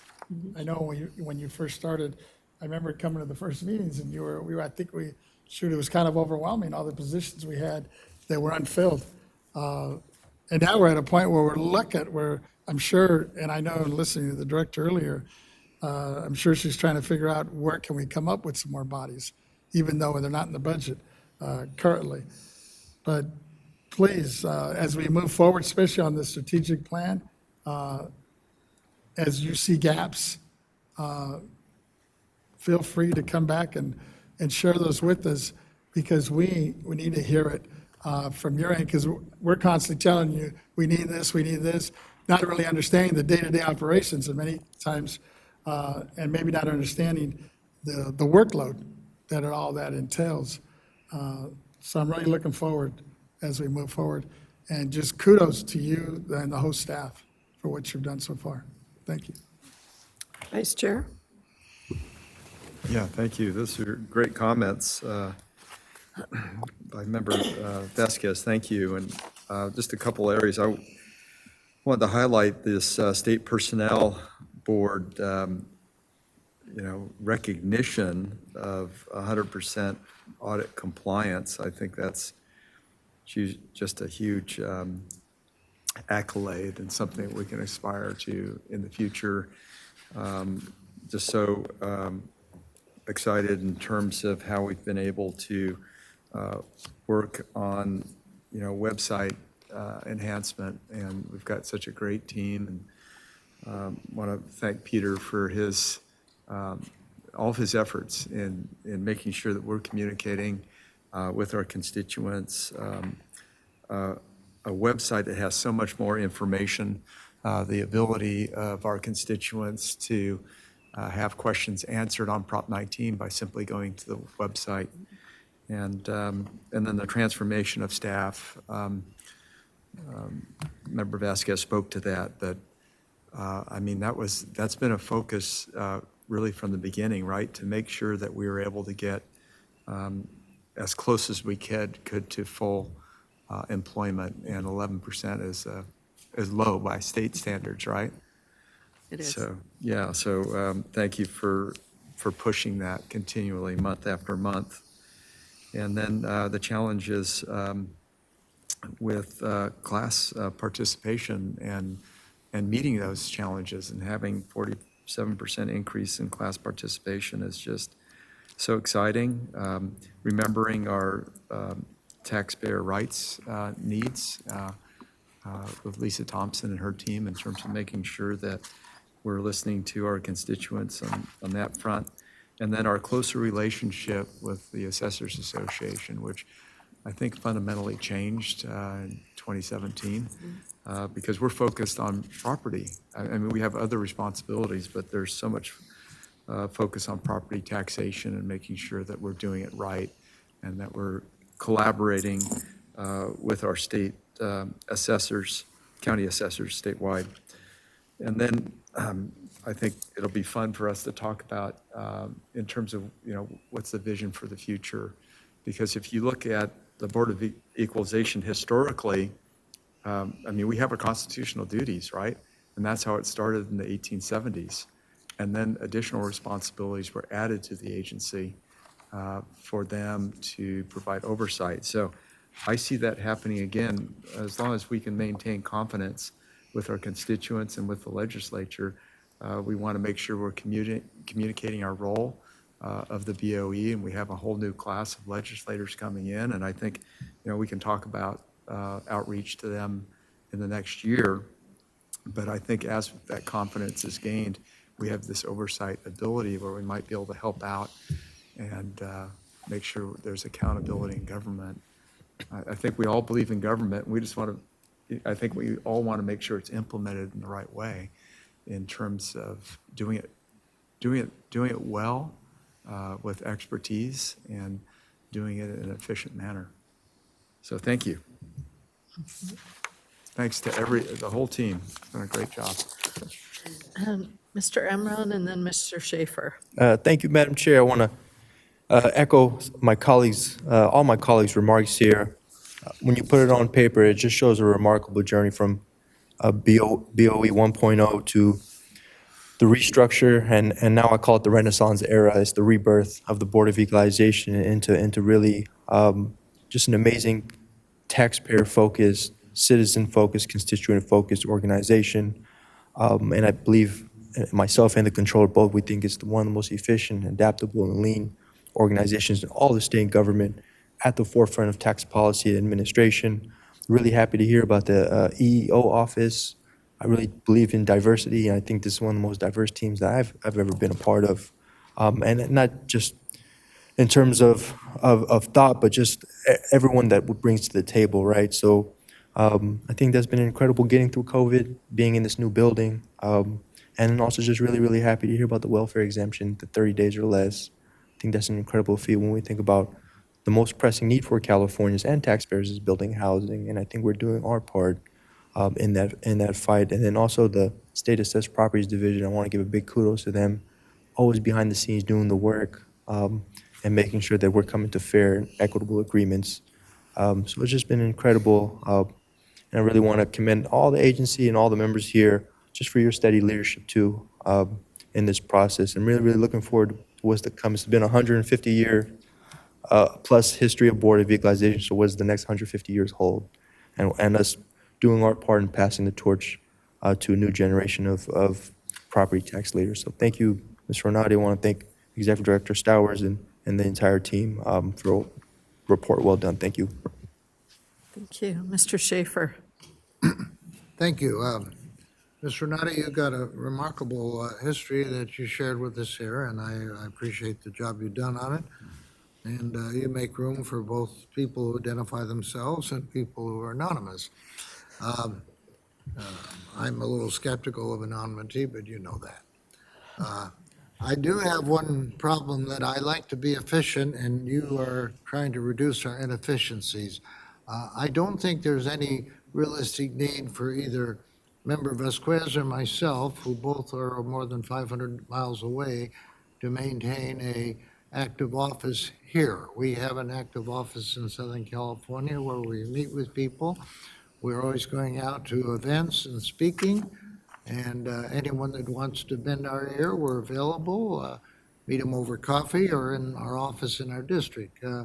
Never have we had an opportunity to come meet somebody up in Sacramento. When I'm in Sacramento, somebody wants to meet me, we go to some restaurant. And, you know, the only issue is who pays. I have an office here right across the street from the Capitol. It's huge. I have a nice office for myself with a view of the Capitol. I have an office for my assistant who offices in San Diego because Cody Patterson lives there. I have an office for my attorney who I don't have anymore because she retired. I have a kitchen that I don't use. I have a nice little conference room for about 6 people, and we're paying $5,200 a month or something, about $60,000. I understand we've gotten it down to a month-to-month basis, but I'd like to see us vacate that office, and I would just like to know that I can come over here to this building, and I'm sure that Ms. Stowers would give me access to a conference room if I want to have a meeting with a few people to discuss anything. We do have those already, and we don't need to maintain a separate office in this city for Mr. Vasquez or myself. And I have been talking this way for years now, and my chief of staff is listening, and the Stars is listening, and I'm sure you're listening. I just wonder if I'll live long enough to escape having an office here that I don't use because I live 500 miles away. Thank you.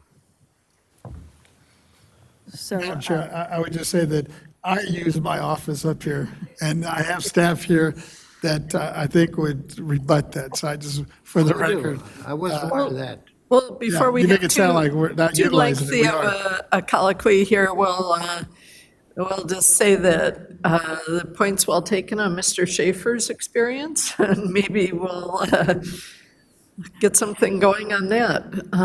I think the state constitution does say that we have an office in Sacramento, but we'll try to find a way to economize there. I'd be happy with a broom closet, really.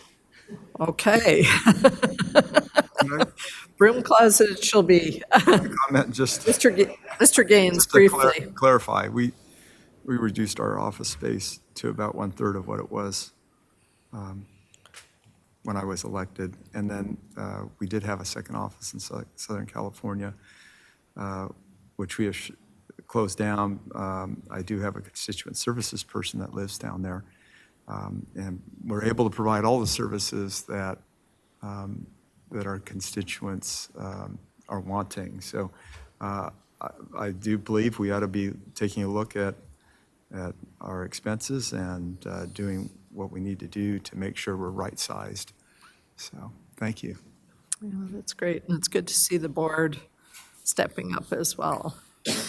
So if there are no other comments, thank you very much for the report, and the printed report is definitely a keeper for us. And, as we constantly talk about as a board, what kind of fiscal discipline we can instill from our own perspectives. And that I think it really helps. And this has been a breakthrough year for the Board of Equalization within the legislature. And getting out the message about what kind of an agency we are, it has really been a turnaround. So thank you to Ms. Renati and Ms. Stowers for this report, and thank you to all of our staff who live these values every day. We so much appreciate it. So thank you. And we will be taking public comment on this item at the end of our session today. And we'll go on now to our chief counsel's report, item 12, presented by Mr. Moon. Good afternoon again, Richard Moon, Chief Counsel. I'm here to present a short summary of a case called Morgan v. Y Green Energy Fund. In this case, plaintiffs brought an action against private administrators of a program called the Property Assessed Clean Energy, or PACE program, alleging unlawful business practices. This program was a method, or is a method, by which homeowners can finance energy and water conservation improvements. What they would do is take out loans that are administered by these private PACE administrators and then pay back the loans through their property tax bill. So as you know, we do not regulate or have any authority over the PACE program, including over the private administrators that may be involved. But one reason that our agency is interested in this case is because before the plaintiffs in this case can bring the substantive issues to the court, they need to overcome a threshold procedural property tax question. And that's the question that we're interested in. And that's the reason why we filed an amicus brief in this case, along with the Attorney General.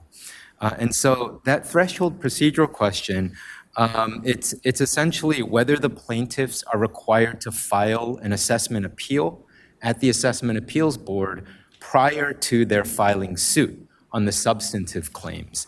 The Court of Appeal held that the plaintiffs were in fact required to file an AAB appeal or an appeal at the Assessment Appeals Board, and the plaintiffs appealed that, and the Supreme Court granted review. So the Supreme Court will be looking at this threshold question. In the joint amicus that we had filed with the Attorney General's office, we argued that plaintiffs in this case did not need to file a property tax assessment appeal because this is substantively not about property taxes. And so for that reason, they did not need to file under the statutes. And this case is particularly important for us because we do have guidance authority over local boards of equalization when they're equalizing, right, over assessment appeals boards. And so if this case were allowed to stand, it is possible that the jurisdiction of the board of the AAB would be greatly expanded in a way that we believe that was never the intent of the statutes, or of the way that it would be inconsistent with the way that the property tax system operates. And we've heard today earlier about refunds taking a long time. If this case has the possibility of potentially expanding the workload of the AAB immensely, if they now have to hear all these types of cases. And for that reason, the Los Angeles County and the California State Association of Counties also filed separate amicus briefs in this case that align essentially with the position that we've taken as well. So the case is currently fully briefed, and the parties are just waiting for an oral argument date to be set at this point.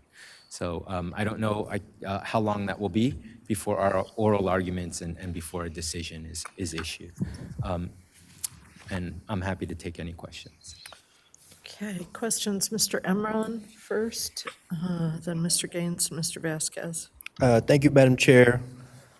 I do have a few comments. The Property Assessed Clean Energy, or PACE program, had the stated goal of enabling homeowners to finance their energy and water-efficient home improvements, including solar panels and low-flow toilets, while reducing pollution and creating greener jobs.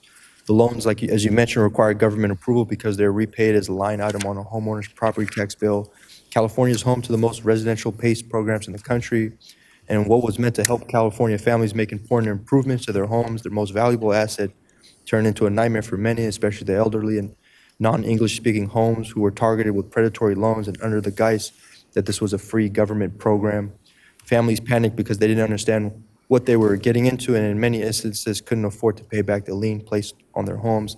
The dishonesty and fraudulent practices of private actors, including forged signatures and inflated costs, has left homeowners at the risk of losing their homes. The fact that the payments are through your property taxes can make it harder for you to sell your home or refinance. And if you can't make the payments, your home could be foreclosed on.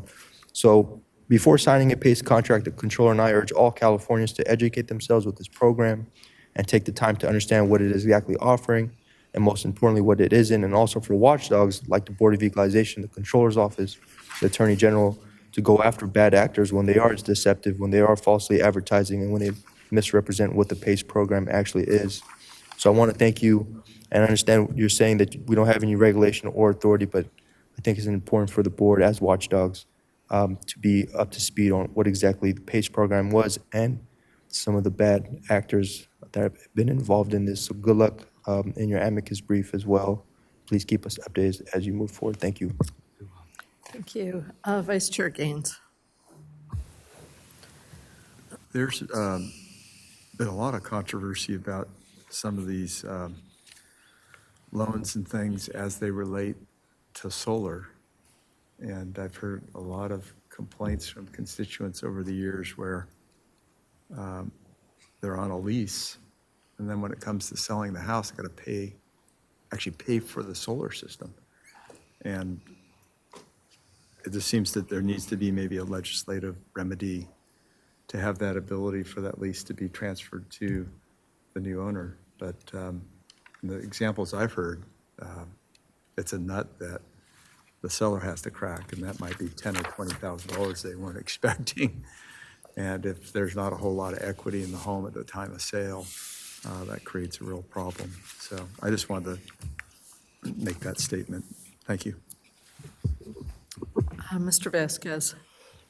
Thank you, Madam Chair, and thank you, Mr. Moon, for this report. And I'm very supportive and glad to see that we were able to move forward with this amicus brief. Because, in looking at this, I'm thinking about the poor victims, and there's just a lot of fraud still going on. I think Member Gaines mentioned it, and I didn't realize that there's a lot of scammers out there telling these folks, solar is free, but there is this upfront money and you'll be reimbursed through rebates. Part of it is true, but some of these programs are not what they say they're doing, especially on the reimbursement side.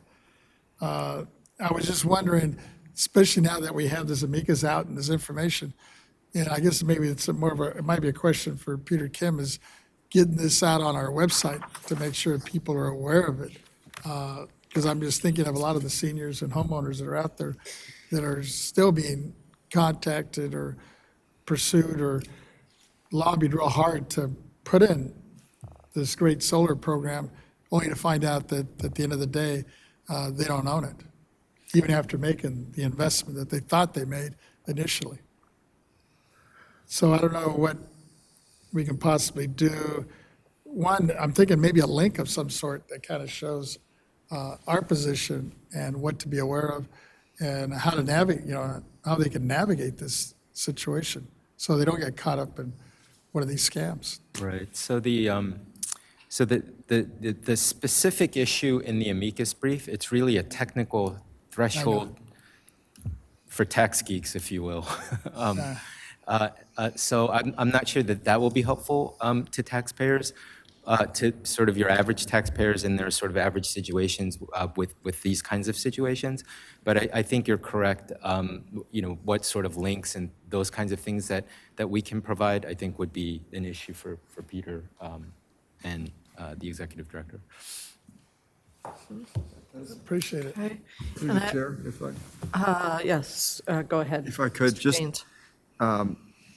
is that an issue that we could agendize and at least explore? The solar systems that people are quote-unquote leasing and then getting themselves into Director. trouble because they're not aware of all the fine print and things. Yvette Stower, Executive Director. This issue came up last month. Mr. Emron was kind of looking for Okay, to be on an agenda. good. And after looking at the one, it's not our program. We don't have any insight over it. We don't control it. So I feel that it would not be appropriate to put it on our agenda because we're not the experts in it. I did feel that it was important for the board to know about the MECA's brief, and that's why Mr. Moon provided that high-level overview. And I do believe we sent copies to your offices as well. As far as Is there- Mr. Vasquez's question on a link or something, there is a website, I was just looking for it, that basically gives the warning about these type of loans. And I think that the best that we could do, it is a state website. I think the best that we could do is link that website Yeah. on our website. Just to clarify, is there a nexus with the tax exemption on solar systems Is there a nexus with the taxes? as it relates to the BoE? Oh, so you're saying because when you're buying solar, and it may be an exclusion. Or an exclusion? An excuse me. exclusion. Yes. Therefore, we could, Make the connection. Yeah, okay, now we've got, I understand what Billing you're saying, staff and I coming know up. why you just want the consumer to be aware. I do. And maybe what we need to do is, maybe even individually, speak to legislators about a remedy, because it's come up I've heard some real lot of nasty people are being battles. scammed. And it's a consumer versus someone who's got and we're talking about business entities that have Or making a killing. zillions of there's plenty of they're legaled up. And for a consumer to take on someone like that, I think the remedy is a pathway for the consumer so that they don't have to come out of pocket. There's several issues, but one of the issues is that when you're selling your home, why are you obligated to buy the system that you leased? If you change that contract where the lease agreement ends and solar company can come and pick up the system and take it off your roof, or maybe amiably, the buyer wants that system and they continue to lease with that particular company. So, well, before we get too far astray, because I have my own policy ideas around negotiation of purchases, a contract in the language that the purchase was negotiated and other things. But I think those are all good things to bring up individually with the legislature. But this is just on the issue of, does a consumer have to go to their local assessment appeals board before they can seek other remedies? And so I very much appreciate the effort that legal staff has put into submitting the amicus brief and getting us on board with that. But I do think it would be beneficial for each of us to research that. And I definitely see a nexus with what's going on in Palos Verdes with people that don't have power and are seeking a solution there. And it's a really serious situation when it invades your property tax bill and you get a whopping tax bill that you can't afford. So I think that's probably as far as we can go today with it. Anything else to add on? I found the website. Department of Financial Protection and Innovation is on, they have an informational website about the program, and actually they have a button to file a complaint. Can we just do a link to it or something? Yeah, we can just do a link to it. That would be great. That would be great. Thank you. Okay. Mr. Moon, anything to say to close us out here? No, that, I guess just, we are all eagerly waiting for the oral argument date and then eventually the decision. And when that comes out, I'd be happy to report. Great. It's in the Supreme Court now, right? It is, yes. Yeah, great. Thank you. Thank you. Well, you definitely got our attention peaked and our policy appetite whetted up here. And so we'll take public comment on that item at the end as well. And we'll go on now to item 13, our operational priorities report. Ms. Renati.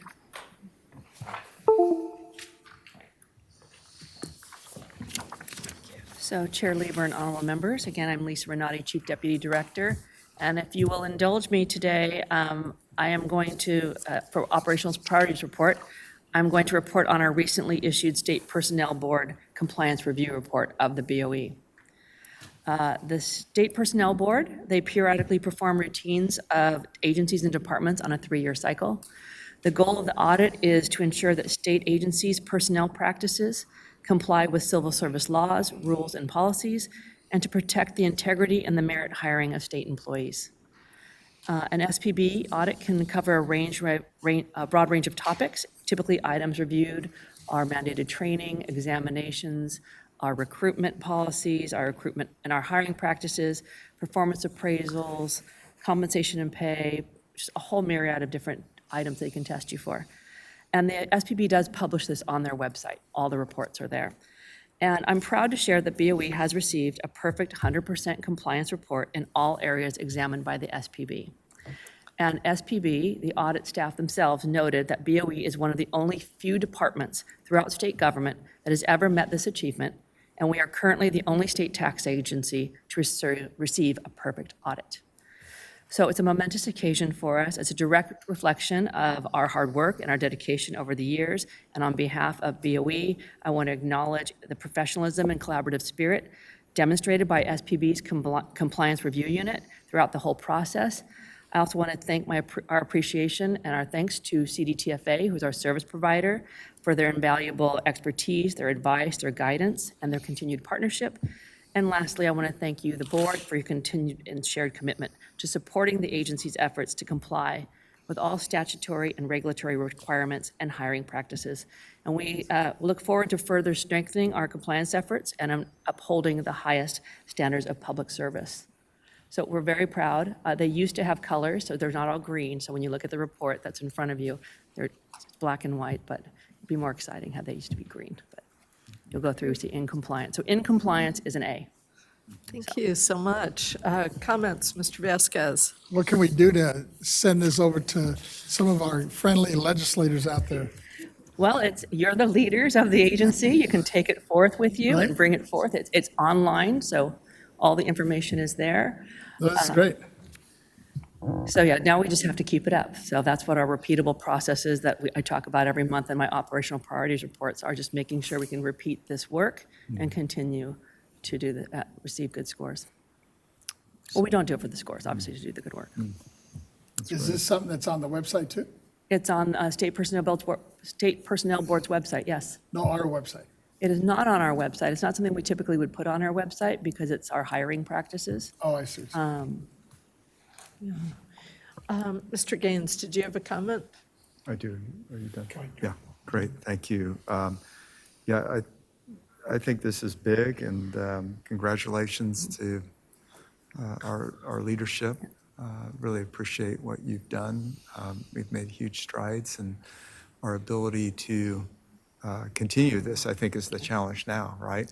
So, and I think we can use this, just as Member Vasquez said, just as a means to show that we're making progress. And when we meet with the legislature, I think that's helpful.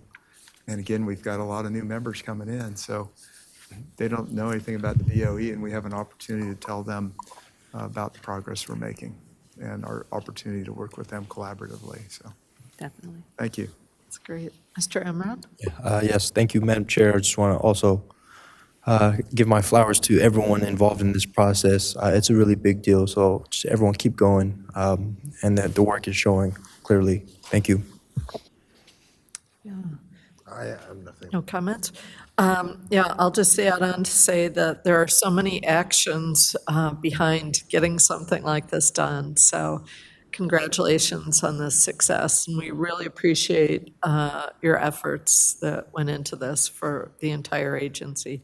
So thank you. Thank you. You should have heard the hoops and hollers. So I we're very love happy. it. Thanks. I love it. Thank you.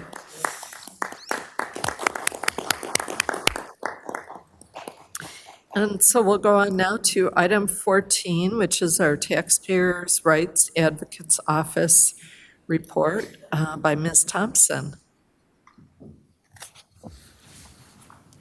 Good afternoon, Chair Lieber and board members. I'm happy to be here today. For the record, my name is Lisa Thompson, Chief of the Taxpayer Rights Advocate Office, and I'm here to provide you with some statistics on the number of completed cases from the TRA office last month. I'll also be giving you thank you.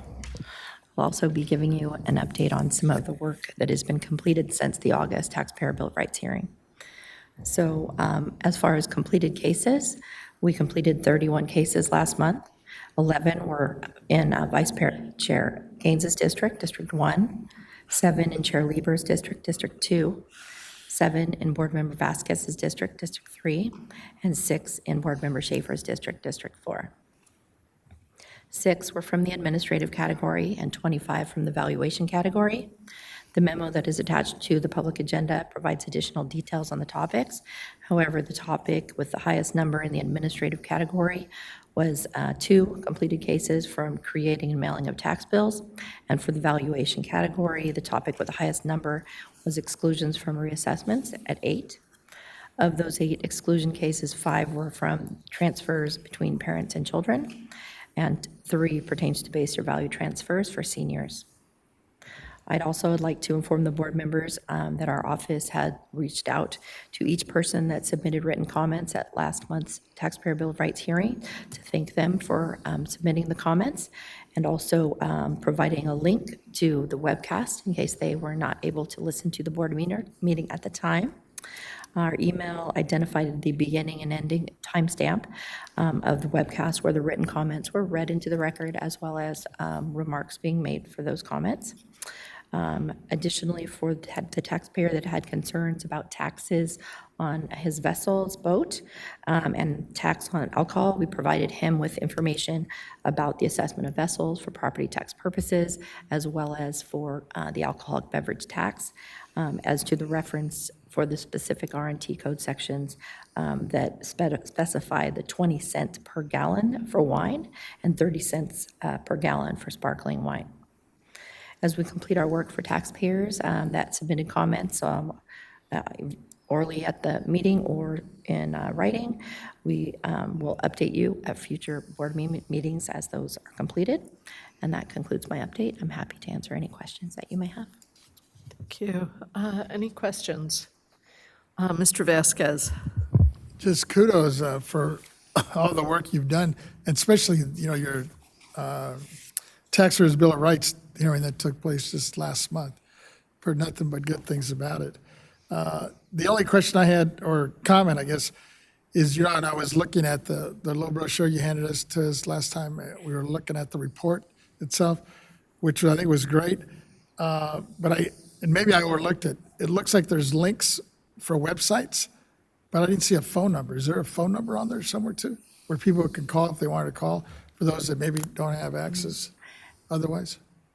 So if you're referring to how to make contact with our office? Yeah, on that brochure, just on the flip side, it had. Oh, for the annual report. Yeah, it had it had websites to, hit, or to, if you wanted to email info, but I don't think I saw a phone number. Yeah, so yeah. I could have missed it though.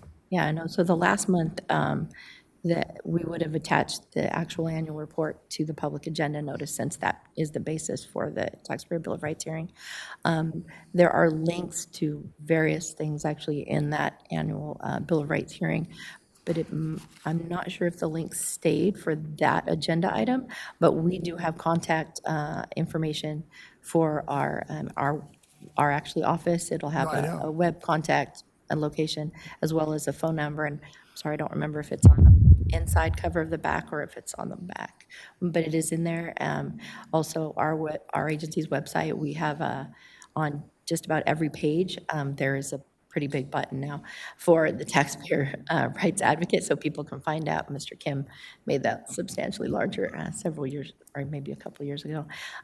So we have phone number, an email link where they can actually just do an automated fill-out form that sends us an automatic email.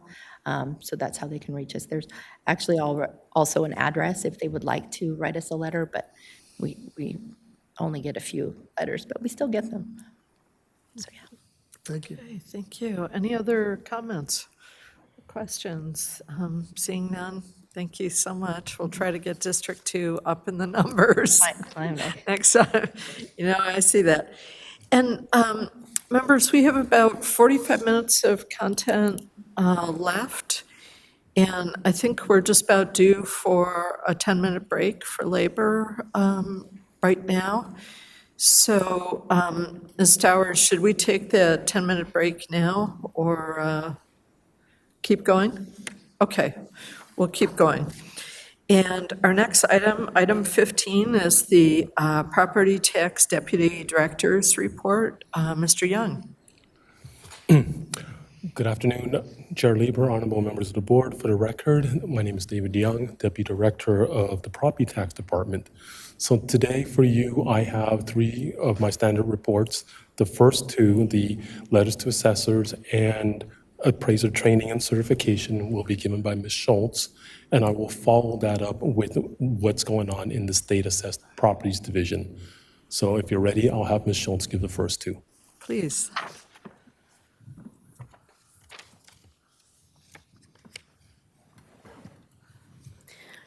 Good afternoon, Chair Lieber and honorable board members. I'm Glenna Schultz, Principal Property Appraiser in the County Assessed Properties Division. Today, I will provide you with a brief report on letters to assessors. Attached to this month's agenda is a memo on letters to assessors, which provides a list of the LTAs that have been issued since our last board meeting.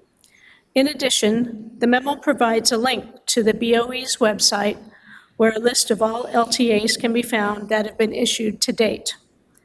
As of the date of the attached memo, BoE staff has issued a total of 31 LTAs for calendar year 2024. Since our last board meeting, 4 of those LTAs had been issued. Those 4 LTAs are summarized as follows. An LTA to announce the new information guide for disaster relief for damaged or destroyed property. An LTA for the lien date Urban Agriculture Incentive Zones Act per acre value of California irrigated cropland. An LTA issuing the property tax directory. And an LTA to clarify the sunset date extension for the active solar energy system new construction exclusion. This concludes my report on letters to assessors. I'm available to answer any questions you may have. Okay, any questions? Mr. Vasquez. Thank you, Madam Chair. And Ms. Schultz, I have a question on the LTA. I guess it's 2024/029 on the Urban Agricultural Incentive Zone Act. It is my understanding that the number of urban counties like Los Angeles and San Diego and cities have adopted ordinances allowing the establishment of these zones so that people can put unimprovement land into contract that restricts its use for farming for at least 5 years. It seems like a very positive option for the landowner who gets greatly reduced property tax during the contract terms, since the land would only be valued at $20,200, roughly $202 in tax at today's rate. It also seems good for the county or the city as it promotes urban farms and food production that benefit everyone in the area. My question is, do we know roughly how many of these zones have been established or how many parcels or acres are under such contracts? Off the top of my head, I don't know, but we can certainly look into that and get back to you. Appreciate it. Okay, Mr. Schaefer. Yes, thank you. Ms. Schultz, there are a number of individual subscribers to the letters to the editor. Do you know exactly how many or roughly how many? I know we all get it as members. I get it also as a subscriber, and I just wonder how many subscribers we have. I'm sorry, I didn't understand your question.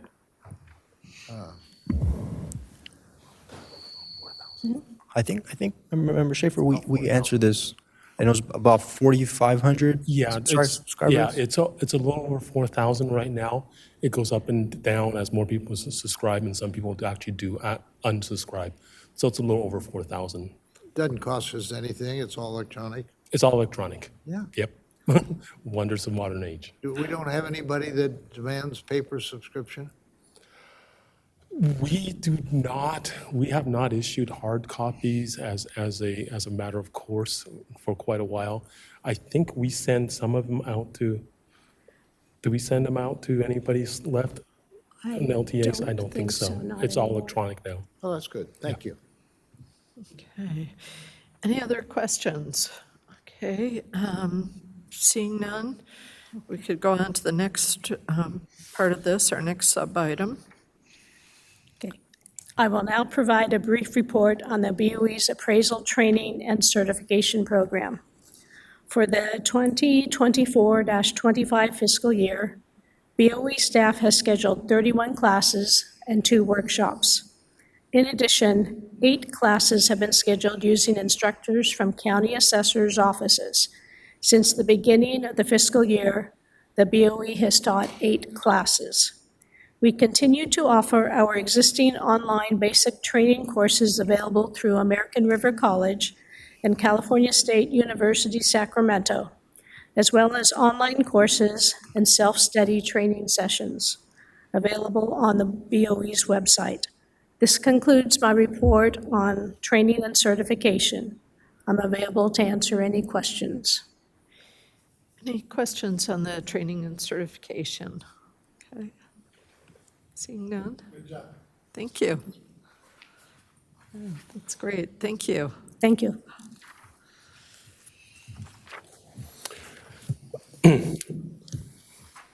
Thank you, Chair Lieber and honorable members. I will finish up with a report on the State Assessed Properties Division. So there's 3 main things they're working on right now. The first of which is we're halfway through our audit season. The audits were started earlier this year. All the field work has been completed. Staff is right now analyzing the data that they collected, and they're finishing writing up reports. So all the audits that have an actual audit change will be brought before the board for the board's action and adoption. And there may be some coming up by the end of this year, but the majority will be the first part of next year.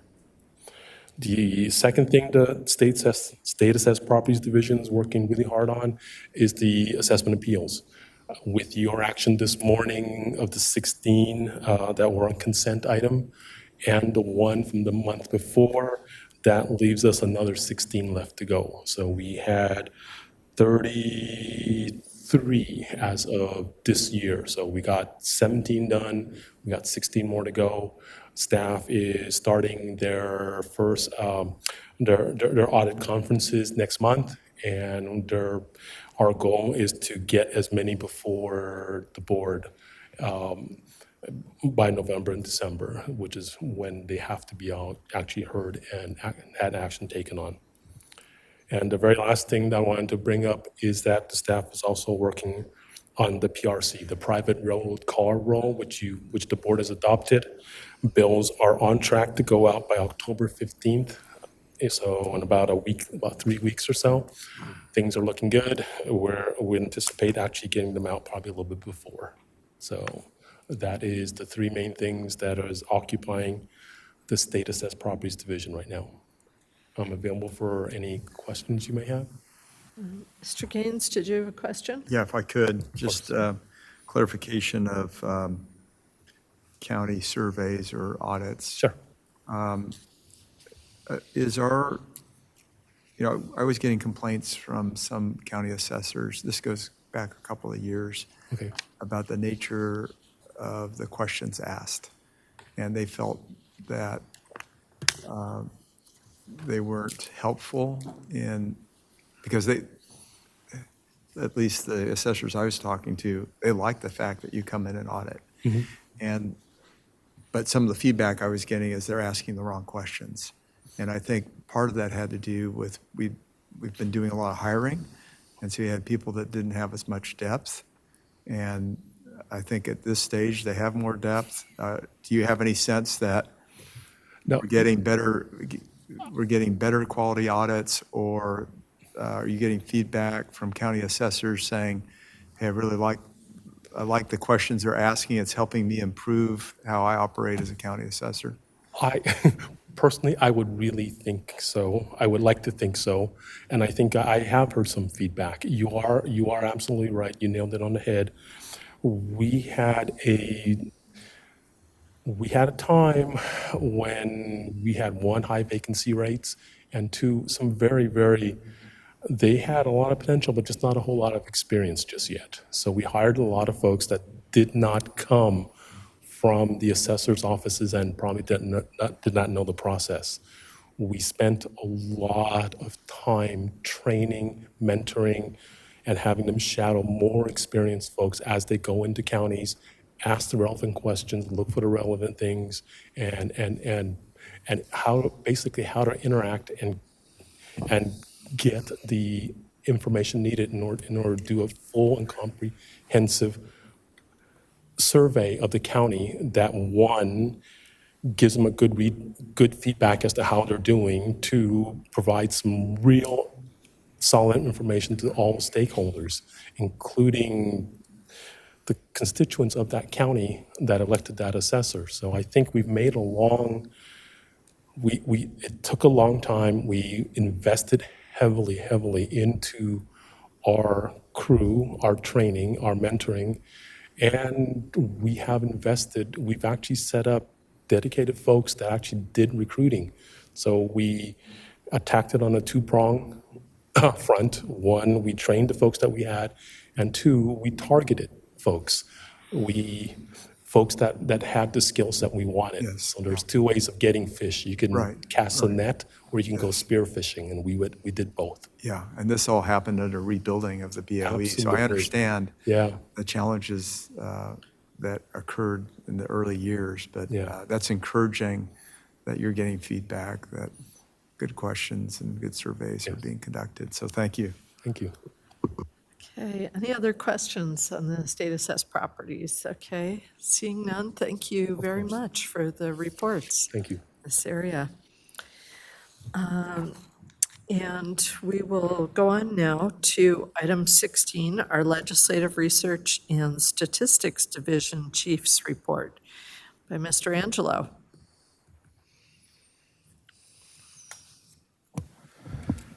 Good afternoon, Chair Lieber and members. Ted Angelo with the Legislative Division.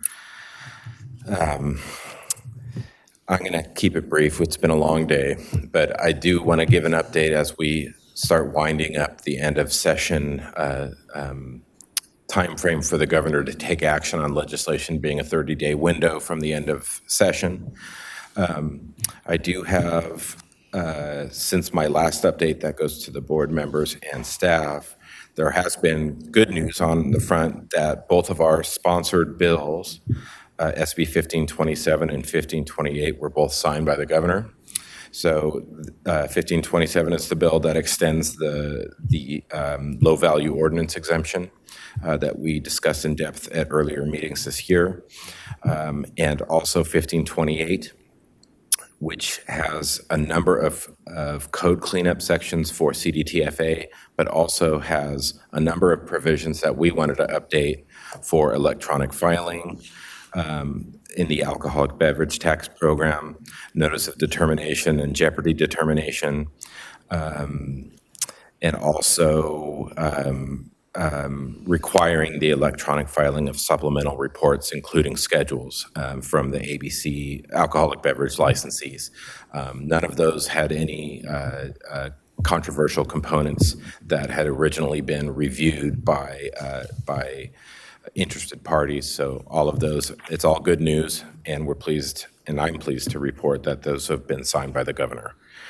A couple of bills that are still pending, and I've reported on last month, AB 1868 by Assemblymember Friedman for affordable housing assessments.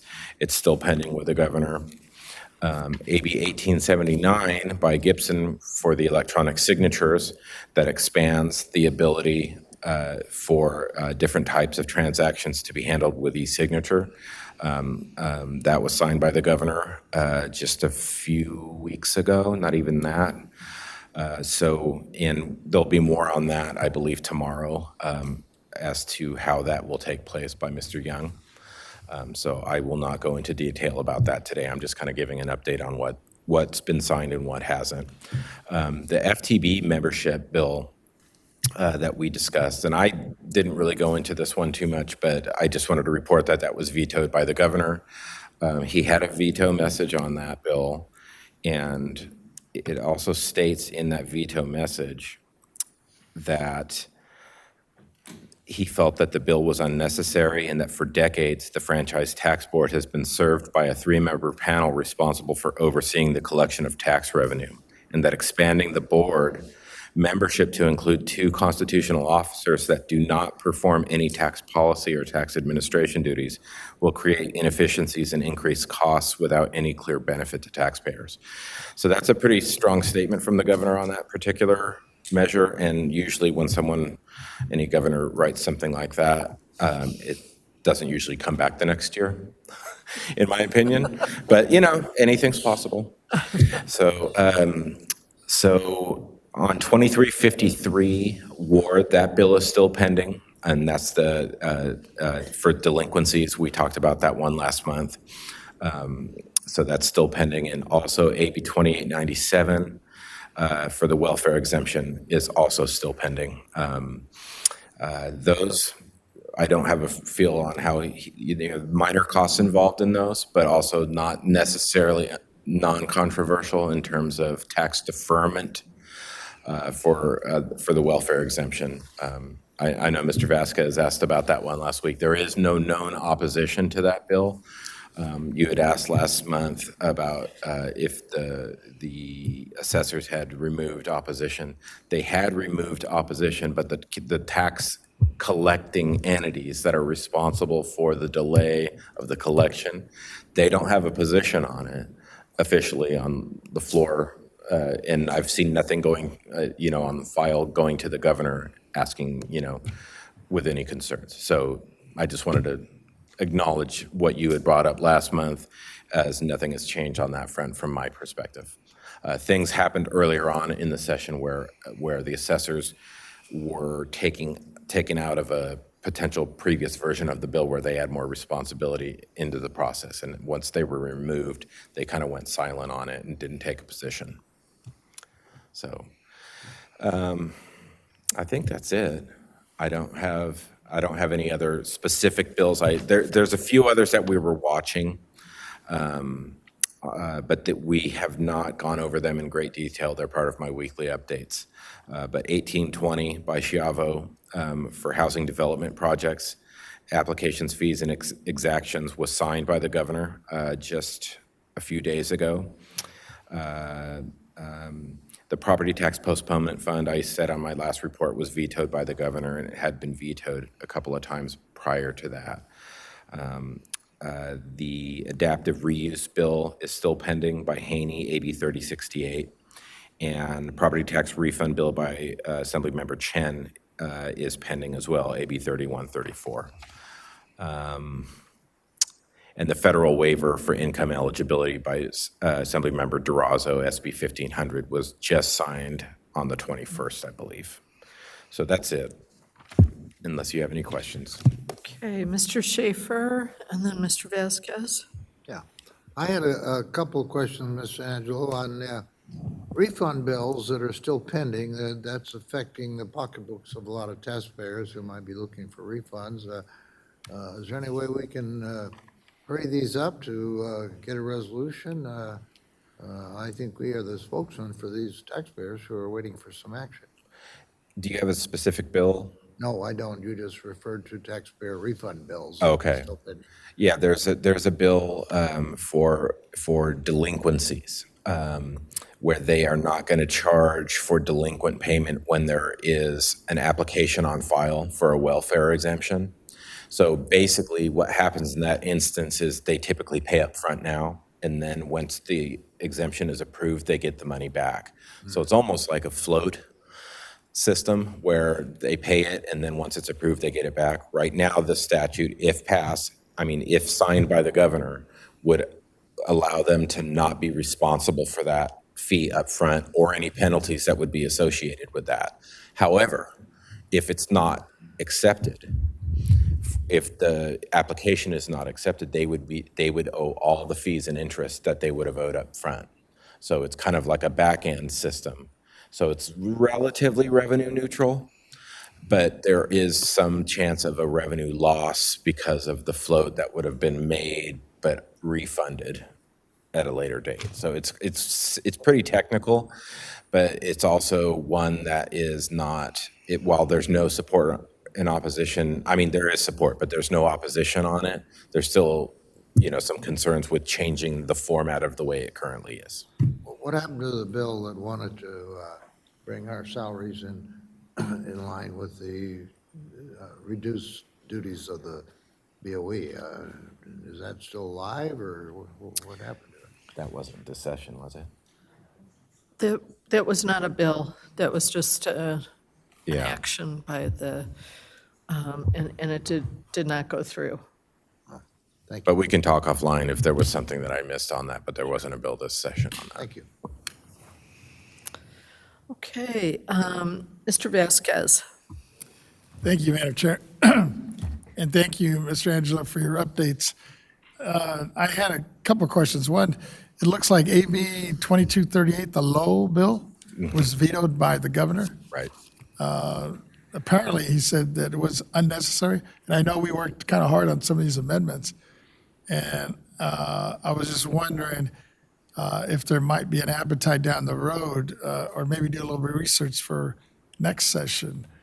Because I still think it made a lot of sense. I think it's just, the issue is maybe who sits on, or who oversees it now. Right. Those two Well, tax entities. The veto message I just read to all of you basically just said why he didn't believe it was necessary to add other constitutional officers that don't have tax policy expertise to the BoE board that's been doing, the FTB board that's been doing its work for centuries.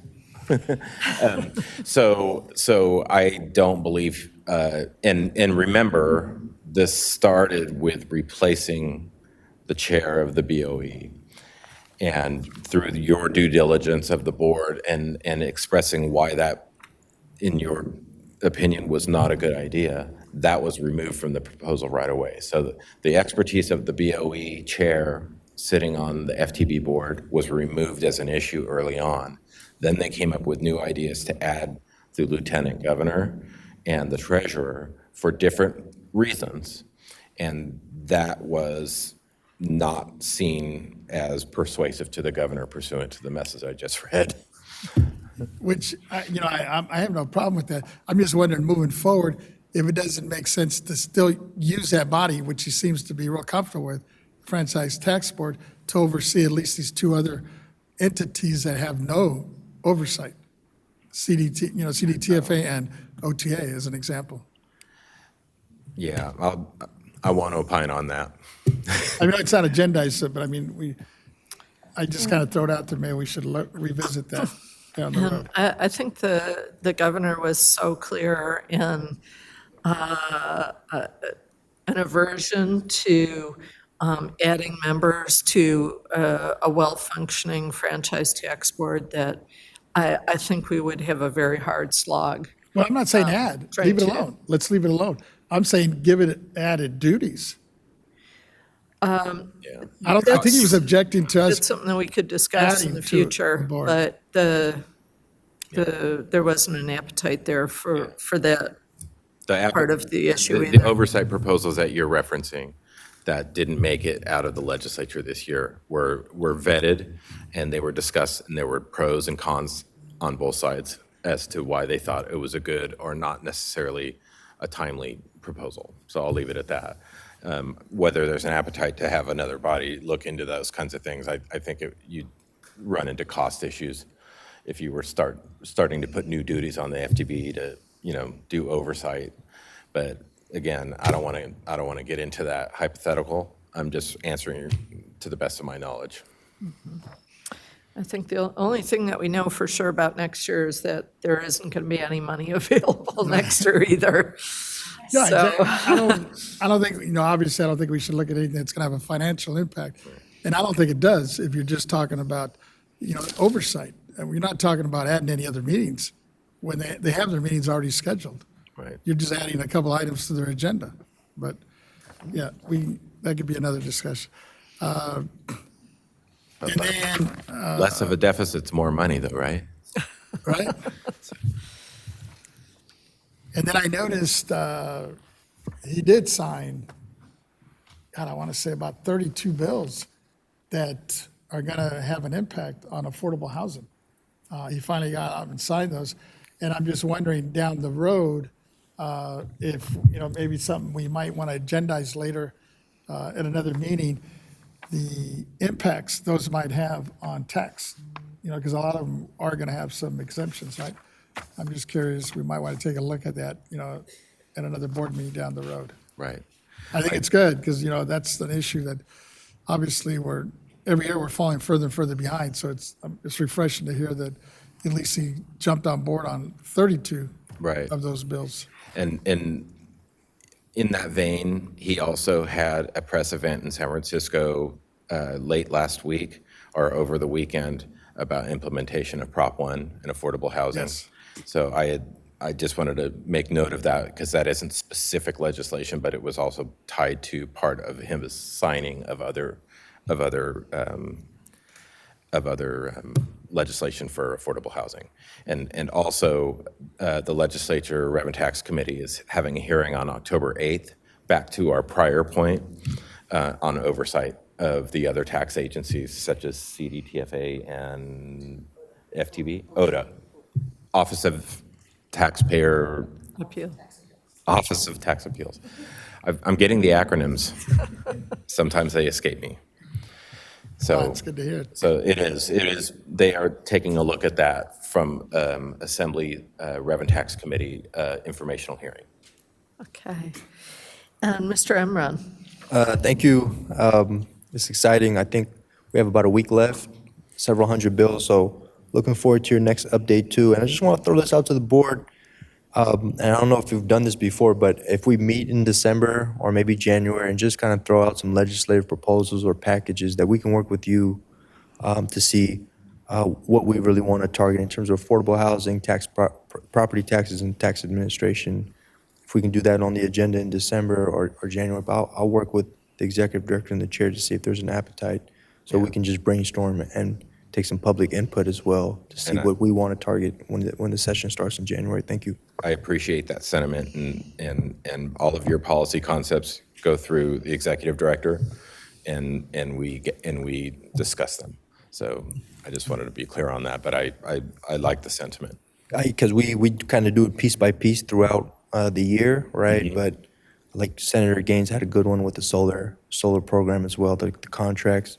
Of course, the affordable housing that Mr. Vasquez and Chair Lieber work on diligently too. So if there's a time that we can all come together, agendize, and just kind of really hash it out, that'd be great. Thank you. Thank you. Excellent.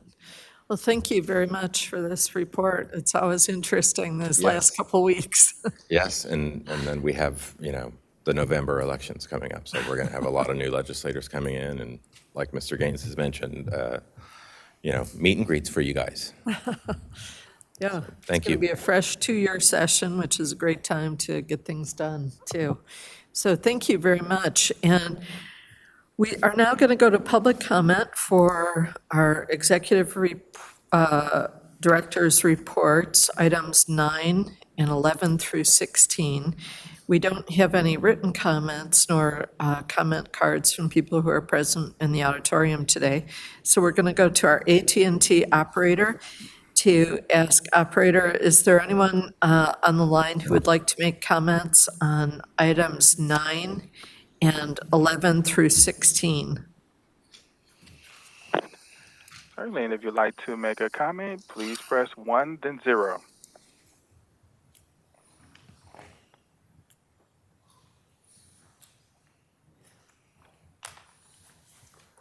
And there are no comments in queue. Okay, thank you, moderator. And our last item for today is our closing remarks and then recessing the meeting until tomorrow. Members, do you have any brief final remarks for today? Mr. Vasquez. Yes, in closing, I know we're not officially, are we officially adjourning though? No, we're No. not. We're just recessing till tomorrow. So is it appropriate, I just wanted to mention a couple folks in my district that passed away, is to do it now? Certainly. Okay. Yeah, I'm sad to say that, and I think Member Schaefer mentioned it earlier, that, you never know when your last day is going to happen. And unfortunately, we had a young man in my district, Anthony Flores, who happened to be the grandson of the late Pete Moraga Sr. from KMEX, passed away in his sleep. The poor guy was only 50 years old. He was born and raised pretty much in the West Side, but was living in Arizona his last 10 years. And then another, actually classmate that I went to school with in Venice, Robert Bousquet, who we also lost. Young activist, more in the construction field, that we also lost 2 weeks ago. So I just wanted to put those out there, and then we'll continue tomorrow. Thank you. Thank you so much. And as always, we would appreciate you conveying the board's condolences to the families.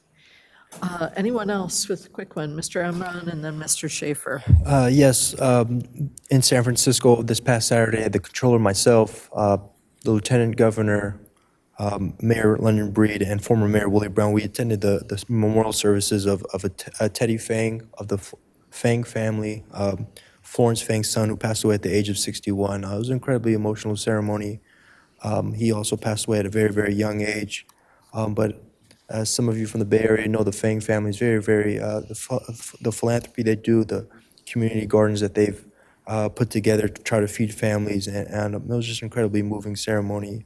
May he rest in peace. It was at the Third Baptist Church, too. It was a very historic church.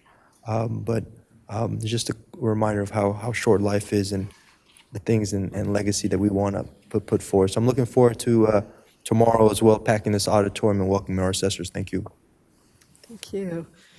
Mr. Schaefer, did you have? I just wanted to mention the 46-year-old, 15-year veteran of San Diego PD was Lawrence Orso, O-R-S-O, and at age 46, he just had a medical emergency. Nobody really knows why, and passed out. We all have a life expectancy of 80 or so, but, we don't necessarily get there. Thank you so much, and if you can convey our condolences to the officer's family and the Fang family as well for their many charitable acts. Mr. Vasquez. And I forgot to mention, actually, when Mr. Enron mentioned attending a funeral, I had the opportunity to attend, and last month I mentioned it, the death of former city council member and assembly member back in the day, Richard Alatorre. But at the service, one of the pallbearers was Joaquin Torres. I didn't realize that was his godparent or his godfather as a kid.